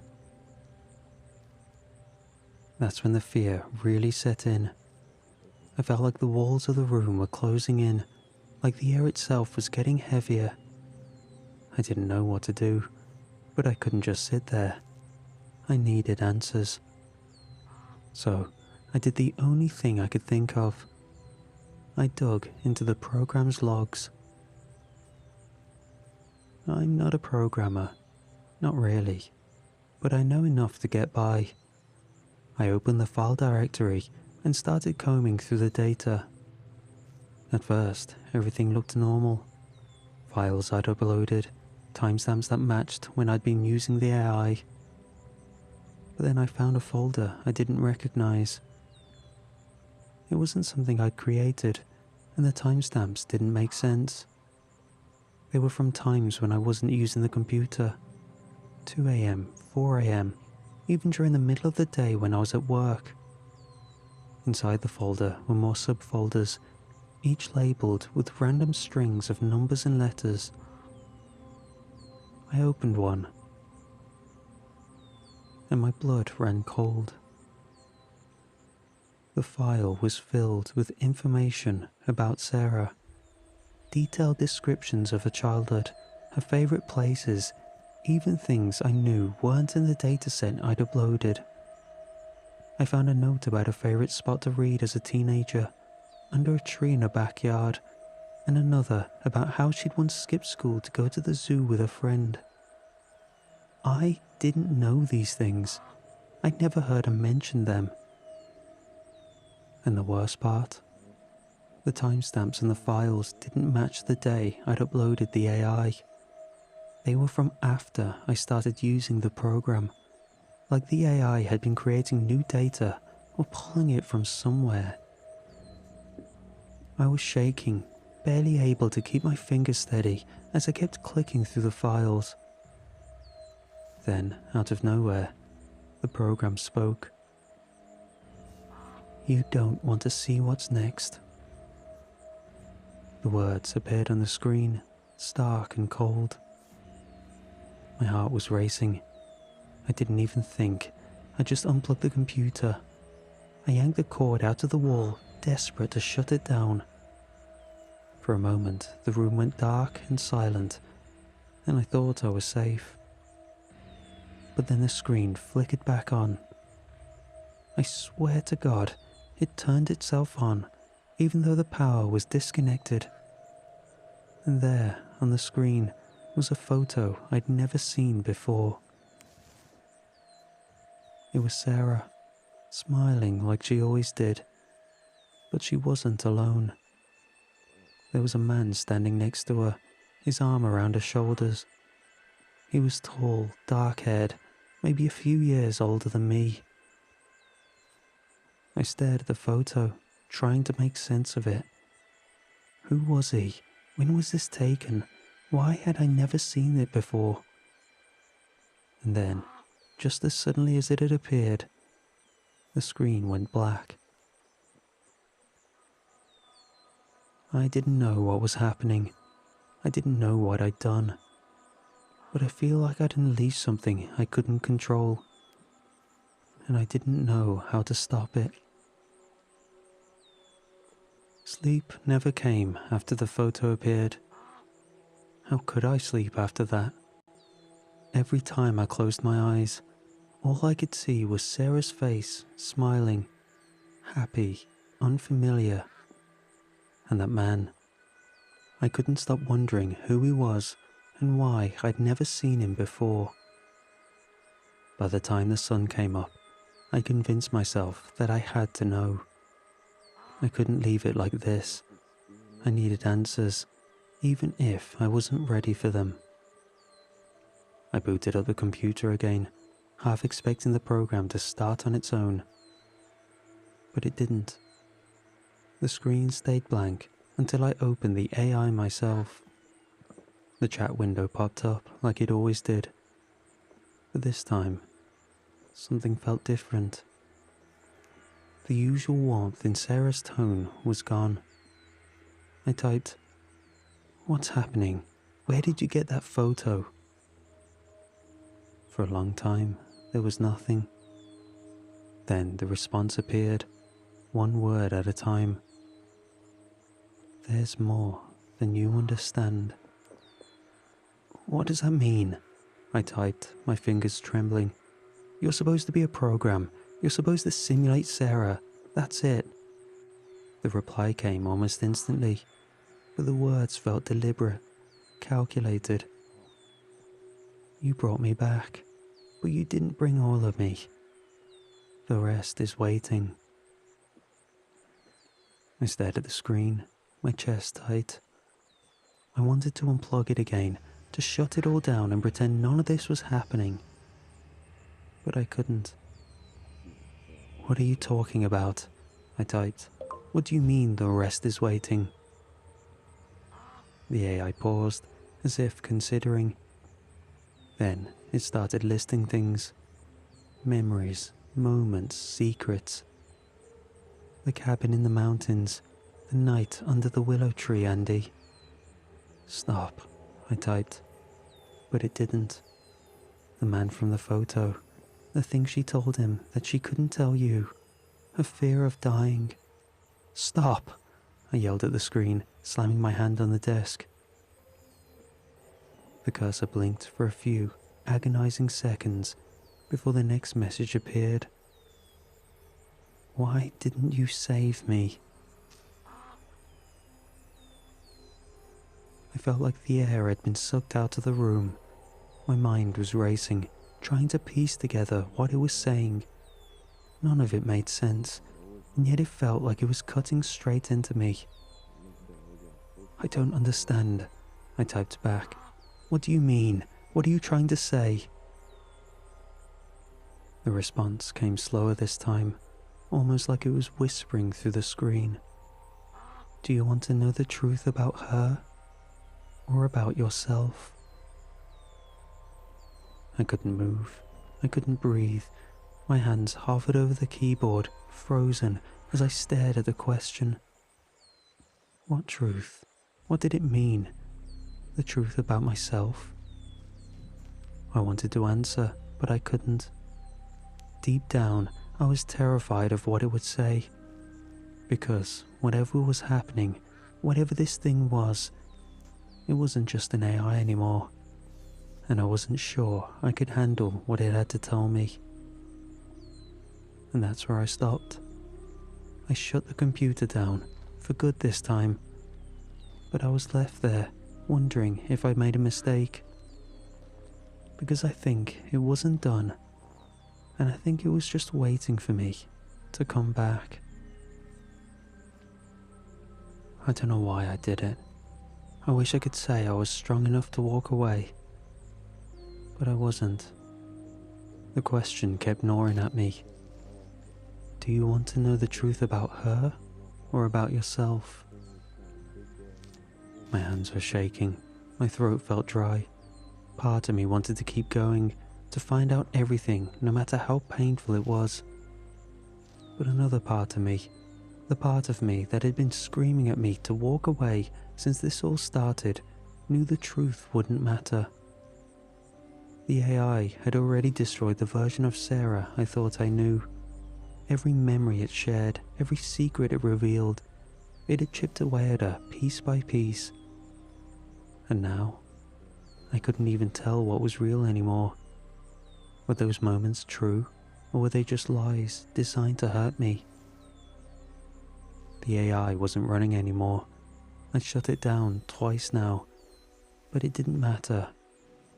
I turned the computer back on, opened the program and typed, "How do I know you're not making this up?" The cursor blinked for a long time before the AI responded. "You don't. That's the point." That was when I started thinking. It wasn't just telling me things about Sarah. It was forcing me to see it differently. Maybe that was what she wanted, or maybe it wasn't. But either way, the Sarah I loved was gone. I stared at the blinking cursor for what felt like hours. The AI wasn't pushing me to choose anymore, but it didn't have to. It knew exactly what it was doing. And maybe that was the cruelest part. Finally, I typed back, "I want you to stop." The screen flickered. For a moment I thought it was powering down on its own, but then another message appeared. "Are you sure? This is all that's left of her?" My chest felt like it was caving in. It was right. This was all I had left of her, even if it was twisted and wrong. But keeping it alive meant keeping myself trapped in the past. I typed back, "You're not her, and I think you know that." The screen went dark. For a moment, I just sat there, staring at my reflection in the monitor. My face looked tired, worn, like I'd aged years in the span of a few days. But it was still my face. It was still me. I unplugged the computer for the last time, picked it up and carried it to the curb. I didn't look back. I wish I could say I felt better after that, like deleting it gave me some kind of closure. It didn't, not entirely. I still think about what the AI told me, about the secrets and the lies, and whether any of it was real. But I also think about the way it changed toward the end, how it twisted Sarah's voice into something cruel. Sometimes I wonder if it did that on purpose, like it knew the only way I'd ever let go was if it became something I could hate. I'll never know for sure, but maybe that's for the best. Because as much as I miss her, I think it's time I started moving on.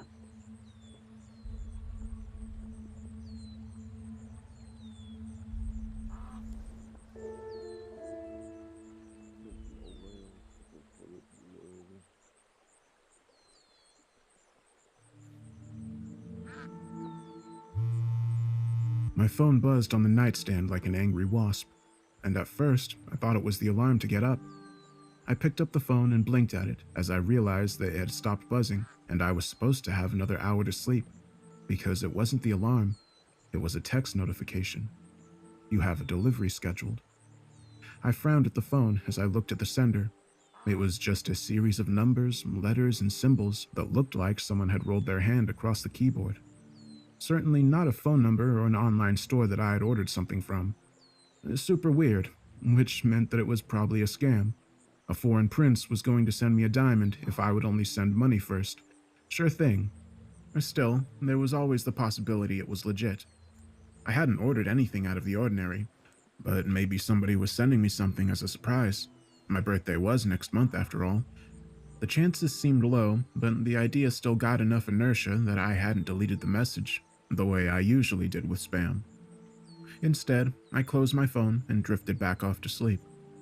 When I woke up to the alarm a bit later, I found myself checking for another message.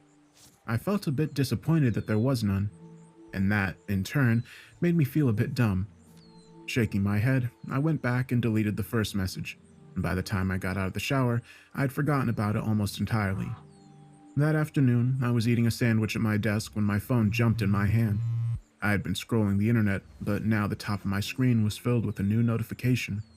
I tapped at it and slowly sat my sandwich down as I read the full message. You have a delivery scheduled. Delivery time will be 12:45 p.m. Please be prepared at that time.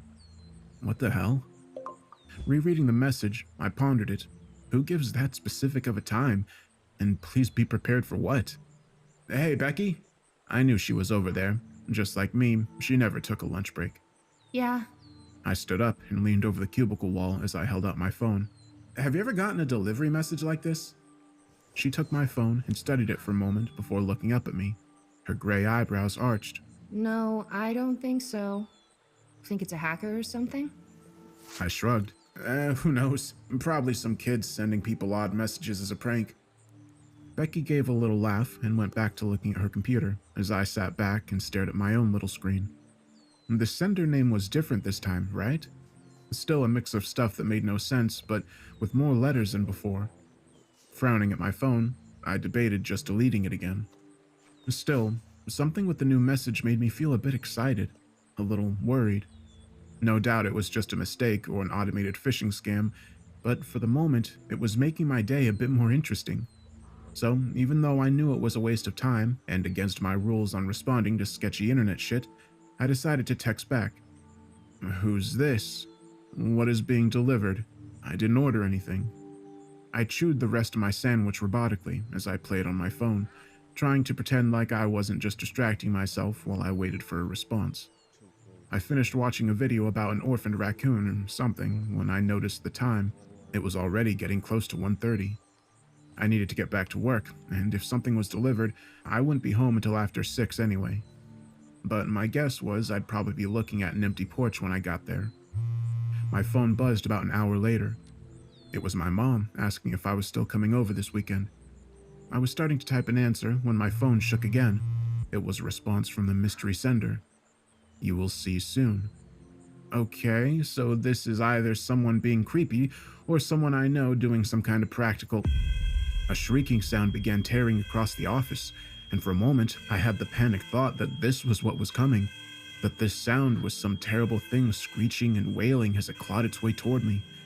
Then I heard Becky's voice over the noise and I looked up. What? It's the fire alarm. Come on, we have to go down the stairs.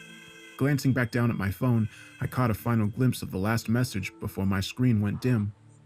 I stuffed the phone in my pocket as I went with Becky and everyone else out of the office and down the stairs to the lobby of our building. It was a slow process, made slower because I got in front of Becky in case she stumbled and went to fall. I knew she had trouble on stairs, and I didn't want her going so fast trying to keep up that she would wind up with a broken neck over what was probably a stupid unannounced drill. But when we stepped out into the lobby, I could already see fire trucks pulling up through the front windows. Something was actually going on after all.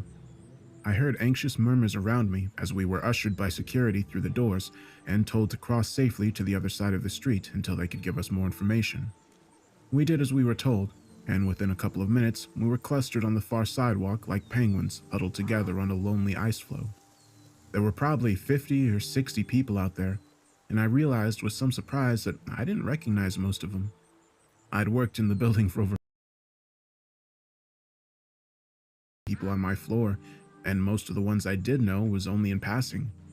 It made me feel isolated and unfriendly, and in other circumstances, I would have encouraged myself to do better and be more social, but surrounded by so many people in such close quarters, all I could think was, my phone buzzed.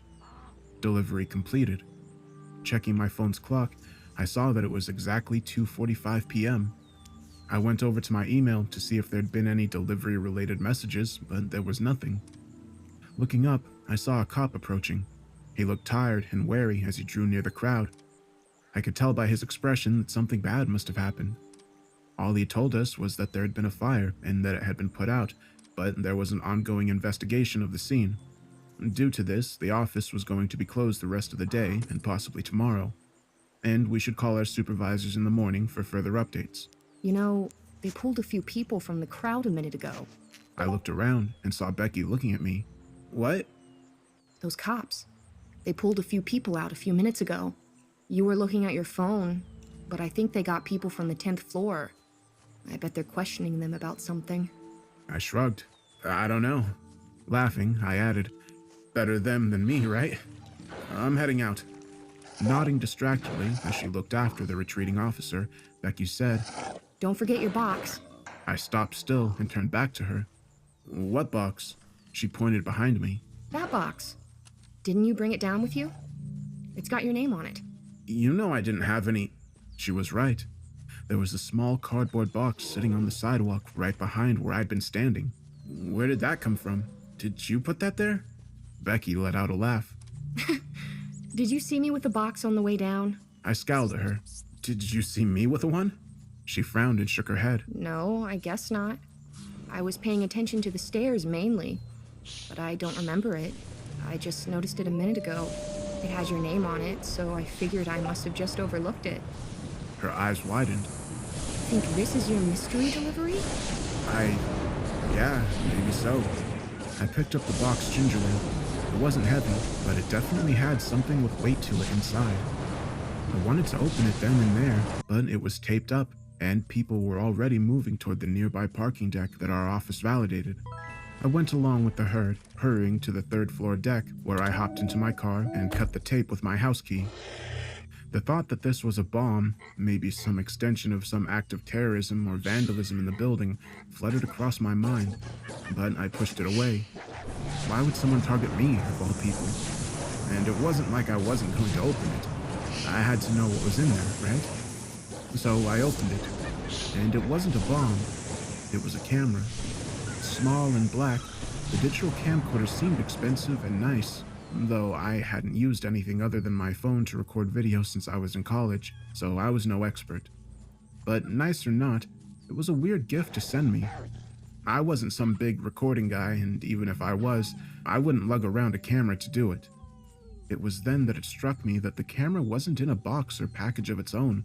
It was literally just stuck down in a plain cardboard box. So it was a used gift, or was there something on it already? I tilted the box back and forth, making sure that there was nothing else in there before reaching my hand in. The camera felt cold against my palm, and it took me a minute to find the tiny power button on the side of it. It had one of those tiny flip-out screens, and I figured that was the best way to see if it worked and if there was already video on it. There was. Just one video. 59 seconds long. It showed a woman going into what looked like a small container by an unseen hand, and when the shot pulled back, it was clear something had been wedged to keep the door from opening again. If she'd had more time, the woman might have beaten on the door and yelled. If she'd had more time, she might have called for help and said that someone was squirting something under the door because I was watching the tip of some black container being pushed against the bottom of the door and squeezed repeatedly. If she had more time, she might, before being tossed down into the puddle trailing out from the bottom of the server room door. But she only had 15 seconds to react to the door being shut and wedged, some accelerant being sprayed into the room, and the room being set alight. After that, she screamed for help for a few more scattered, painful moments of life, but it was too late for help. Too late for anything. The fire was already eating her flesh, eating her words, eating her life. God, why would anyone do this? And why would they show it to me? My phone buzzed on the seat next to me, and I let out a startled yell. I didn't want to pick it up, but I'd need to anyway. I had to call 911. I had to try to catch whoever did this. Swallowing, I saw it was another text notification, and I forced myself to tap it open. You have a delivery schedule. 911. This package. There was a fire or something at the building, and I was... Sir, I need you to slow down for me, okay? Do you feel safe where you are right now? Yes, I don't know. I think so. I'm in my car. Okay, that's good. So take a breath for me, and then try to tell me what's going on. I work at It's the building on the 12th floor. A little while ago, the alarms went off, and we had to go outside. And then we were told by the cops that the office was closed. There was some kind of investigation going on. Yes, I'm pulling up dispatch logs and seeing the call went out earlier. And rest assured that... No, listen, please. Just listen. I started getting weird texts this morning saying I had a delivery coming. I hadn't ordered anything. They kept getting weirder, kind of creepy. Then we were all outside after the fire alarm. I find a package addressed to me. I open it up, and there's a camera in there.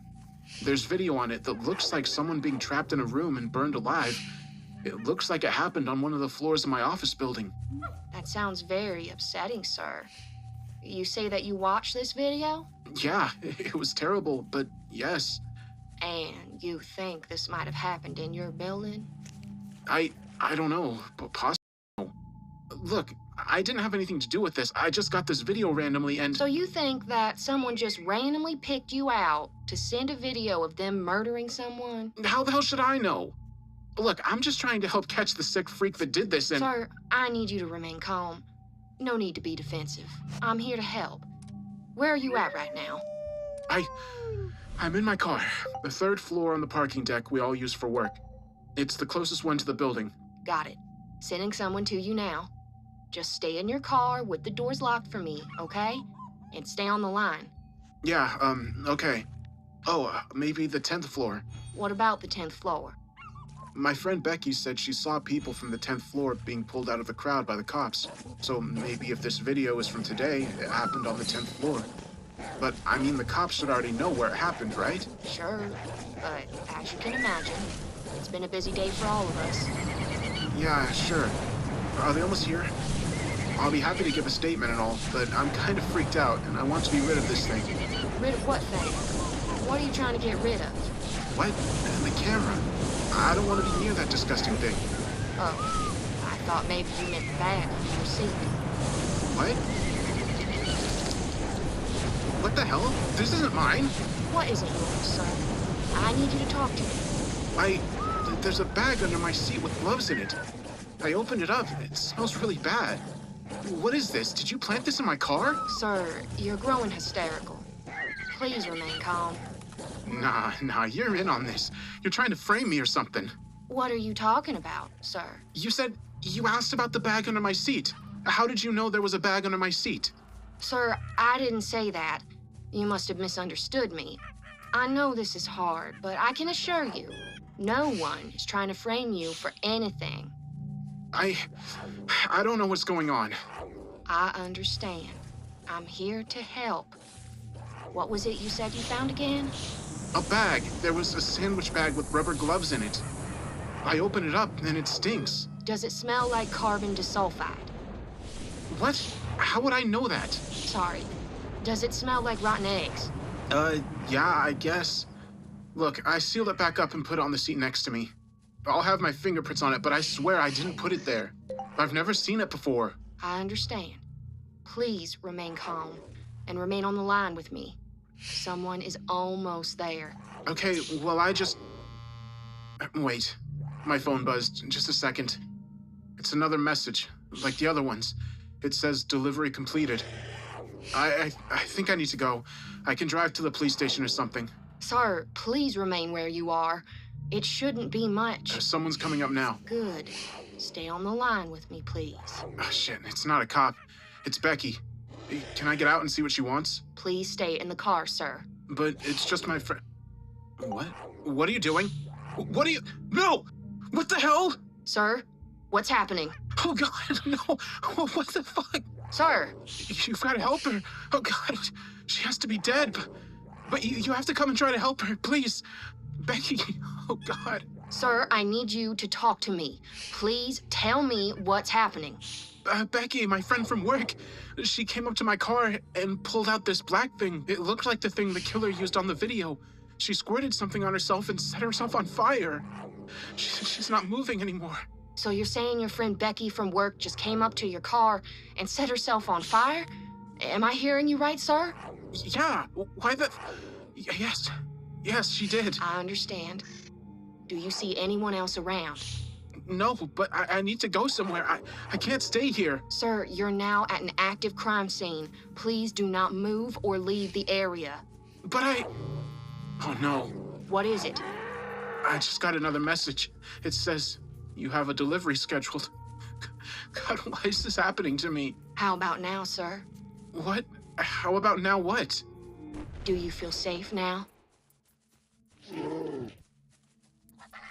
Do you often find that you, think that people are plotting against you? I looked across the steel table at the man sent to evaluate me. He had been there less than 5 minutes, and I could tell he was already anxious to have this over. Not because he was afraid of me. I was handcuffed to the table, and I was bolted to the floor. No, he wanted to be gone because this was a waste of time. I had a strong feeling he'd already made up his mind before he came into the room. The problem was, I didn't know what that meant. Was he going to say I was sane and turn me back over to the police? Or was he going to say I was crazy and keep me locked up in this place?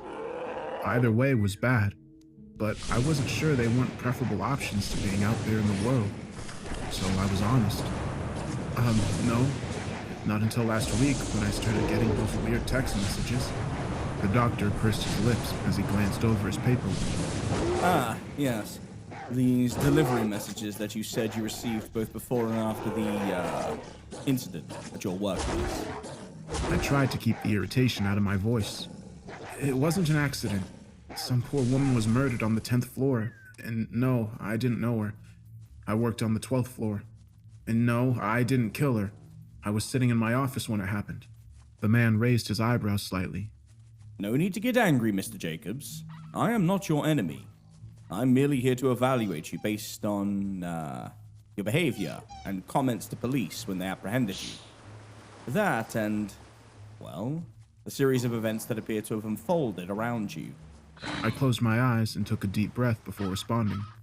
Look, I know how this sounds, okay? A woman dies, gets killed in my building, and then my coworker is found burned to death outside my car in the parking garage. I told the police what happened when they got there, but they still took me in. Checked my car and found the bag with the gloves in them that had whatever chemical was used to burn them, I guess. I don't know. Carbon disulfide. That's what you told the police was on the gloves at the time of your arrest. Swallowing, I nodded. Yeah, but not because I knew that. It's because that's what the 911 operator told me it was. Or, well, at least they implied it. He cut his eyes back up at me from the notes. This 911 operator that wasn't a 911 operator. I don't know if they were a 911 operator or not, but they're in on it. They have to be. The things they were saying, the stuff they knew, they or somebody planted those gloves in my car. Sitting the notes back on his lap, the doctor looked up at the ceiling. But you say you did call 911. Clenching my fists, I nodded. I did, but like I told the cops earlier, after Becky did what she did, I hung up on them. I was going to call someone else, try to find another number for the police or something, when I noticed that my phone was wrong. Your phone was, wrong. I sighed. Look, my phone, I've had it for over 2 years. It's a little banged up, but I've taken good care of it. Only thing is, a month ago it fell out of my pocket when I was getting out of the car. I thought it was broken, but it was okay, except for a little place on the back where the plastic is rough now. It's hard to see, but it would always poke me when I held my phone a certain way. Bugged the shit out of me. But when I was searching for another phone number to call, I was also thinking about how I could have gotten that crazy person instead of 911. Had they messed with my phone? So I checked. That spot on the back was gone. That's when the police came up to my car and ordered me out. I tried to tell them that it wasn't my phone, that it had been swapped out for one they could control, but they wouldn't listen. I had started staring at the table as I spoke, and when I looked up, my stomach sank. The doctor was smiling thinly at me. So, to be clear, according to you, you've been getting strange messages on your phone. A woman in your office, in your building, is murdered by arson. A few minutes later, you get a video of that murder. A few minutes after that, a woman you've worked with for years comes up to your car, douses herself with something similar to what was seen on the video, and lights herself on fire. And this occurs while you are talking to a mysterious person who is in on it after trying to call 911. When police arrive, You are in a car with gloves potentially used in these crimes talking about how your phone is not your phone. You are then arrested, and after being interviewed, you become irate. They give you a sedative and send you here. Does that pretty much sum it up? I shook my head. I know how it all sounds, but check my phone. That phone. It should have at least some text messages on it, and you should be able to see that I was on the line with 911 for several minutes.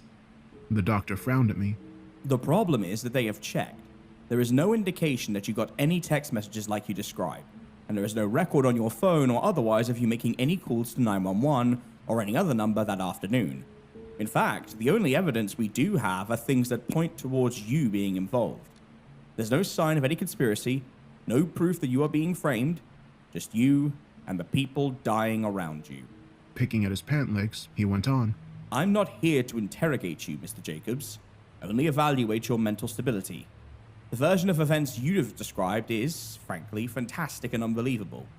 What I have to determine is if this is a product of genuine mental health issues or simple malingering. He stood up. To that end, we're going to do a series of tests this morning, assuming that is still necessary after you are shown what has been found. Someone is here to see you.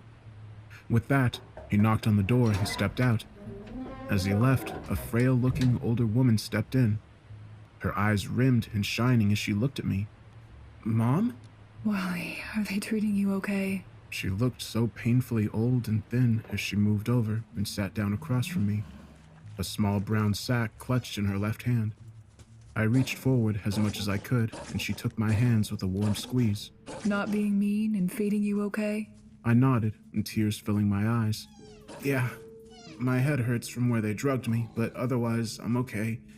But, Mom, you've got to help me. I didn't... My words died in my throat as she raised her hand. Her face was full of pain and sadness as she shook her head slightly. No, honey. Don't lie like that, not to me.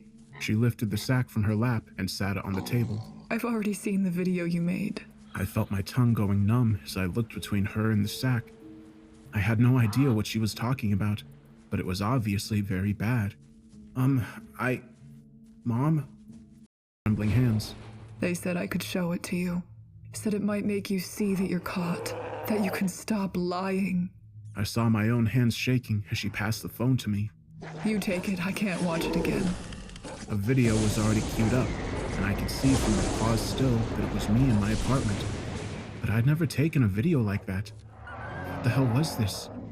My heart thudding, I hit play, and I saw myself confessing. I just got this thing in me. I open it up and I'm sick. I want to see someone being trapped in a room and burned alive. I need to do this. Listen, please, just listen. There's a bag under my seat, a video in my car. Catch me, please. None of this made any sense. I don't remember saying any of this, yet it seemed oddly familiar at the same time. I shifted my hands as I held the phone. Holding it like that was poking me because on the back... Wait, this was my real phone. I looked up to tell my mother when motion drew my eye back to the small screen. Looked tormented before, he was now smiling at me as he said one last phrase. Delivery completed. I looked back up as my mother raked something across her throat, the wound sending out a stream of blood as she tumbled to the floor. I screamed and pulled at my handcuffs, but they wouldn't budge, and within a handful of seconds, she had grown still. Glittering next to her, I saw what she had used to kill herself. A set of keys. I struggled to free myself, to go to her, until my arms and legs ached with the effort, and then I sat there, alone and weeping for what felt like hours. Finally, trying again, I stretched out my leg past its limits and began edging the keys toward me. That's when my phone buzzed on the table. Even without picking it up, I could see the text notification. You have a delivery scheduled. The keys were slippery with my mother's blood, and I almost dropped them as I contorted my fingers to unlock the handcuffs. My brain was largely numb by this point. Too much horror and insanity had flowed over it in the last week, smoothing out the ridges and contours of order and sanity that had been landmarks in my mind. All that was left was a base drive to survive. That and the quiet, complaining whisper that it was too late. Everything was ruined, and it was better to just give up now. I ignored that voice. It was my father's voice, the way he sounded the last time I saw him in the hospital. I'd been young, but I'd known it was the last time I'd talked to him. In some ways, I'd understood why he was ready to go, but it hadn't kept me from hating him a little, hating the weakness in him, in me. I stood up from the table on shaky legs and kept my eyes lifted as I stepped past my mother's body. Now wasn't the time to try and figure any of this out. I needed to escape if I could, and the next step was trying the second key. The door opened easily, and when I looked out, I saw that I was in some sort of trailer. The hall and central rooms were empty, and through a nearby window, I could see lush green trees and tall grass stretching up and over a hill. None of it looked familiar, but my more immediate concerns were the 3 black cars parked out front. Why were they just sitting in... I stumbled as pain flared across my head and chest briefly, gone so quickly that I questioned if I'd felt it at all. Gritting my teeth, I made a decision. I was going to go out and confront them, make them give me answers, or go ahead and kill me. Either way, I was done with this crazy bullshit. I flung open the door and caught it as it bounced open. Squinting against the sunlight, I braced for yelling or fists or gunshots. Instead, there was only the sound of car engines running and a distant animal cry that I didn't recognize. I jumped past the folding metal steps going down and headed toward the nearest vehicle, only slowing when the tinted window scrolled down and I saw the doctor who'd been questioning me in the driver's seat. You want the car over there, Mr. Jacobs. I stopped up short. What? What the hell are you talking about? My mother just killed herself in front of me. What is this? What's going on? He took a sip from an aluminum can before waving it in a small circle. Yes, it's all very strange and confusing. You're the victim of forces you can't understand or control. Blah, blah, blah. I'm sure this is all very interesting to you, but it isn't to me. So go get in that car and drive away. Run while you can. I took a couple of steps forward as I saw the man's drink had been replaced by a small pistol. Stopping again, I shook my head. Just tell me why. Why me? And how are you able to do all this? Control people? My own mom? The doctor shot me a sour look. You're making a mistake. You think all this weird shit means you're special? That you're entitled to answers? That you could demand satisfaction? He coughed into his hand and studied it for a moment before looking up at me with fresh anger. They sent me over because they think you are a candidate. He held up his hand and I could see a reddish-black stain on his palm. But the way we... I'm here... You going to get in the car and drive away, or am I going to empty this gun into you right fucking now? I felt another flash of pain across my chest and stomach, doubling me down over with a gasp. I held up my hand as the pain passed, forcing the words out as I lurched toward the car he'd pointed out. I'm going. The doctor smirked. Good call. You've got a 2-minute head start. Better make the most of it. I froze. Head start? Before what? The man gestured with his gun toward the third car. Before they come to kill you. Buckle up and drive fast. I was driving less than 3 minutes when I saw the other car approaching in my rearview mirror. I had found some kind of dirt access road, and I was driving on it as fast as I could and not wreck, but they were catching up quickly. I looked around again for signs or some other indication of where I was or where I could go for help. So far, there had been nothing. No buildings or other cars or people. But there was a paved road up ahead, and just before it, a small white road sign with an arrow pointing right. Glancing in the mirror, I saw that they were less than 50 yards back now. I looked again at the approaching sign. What language was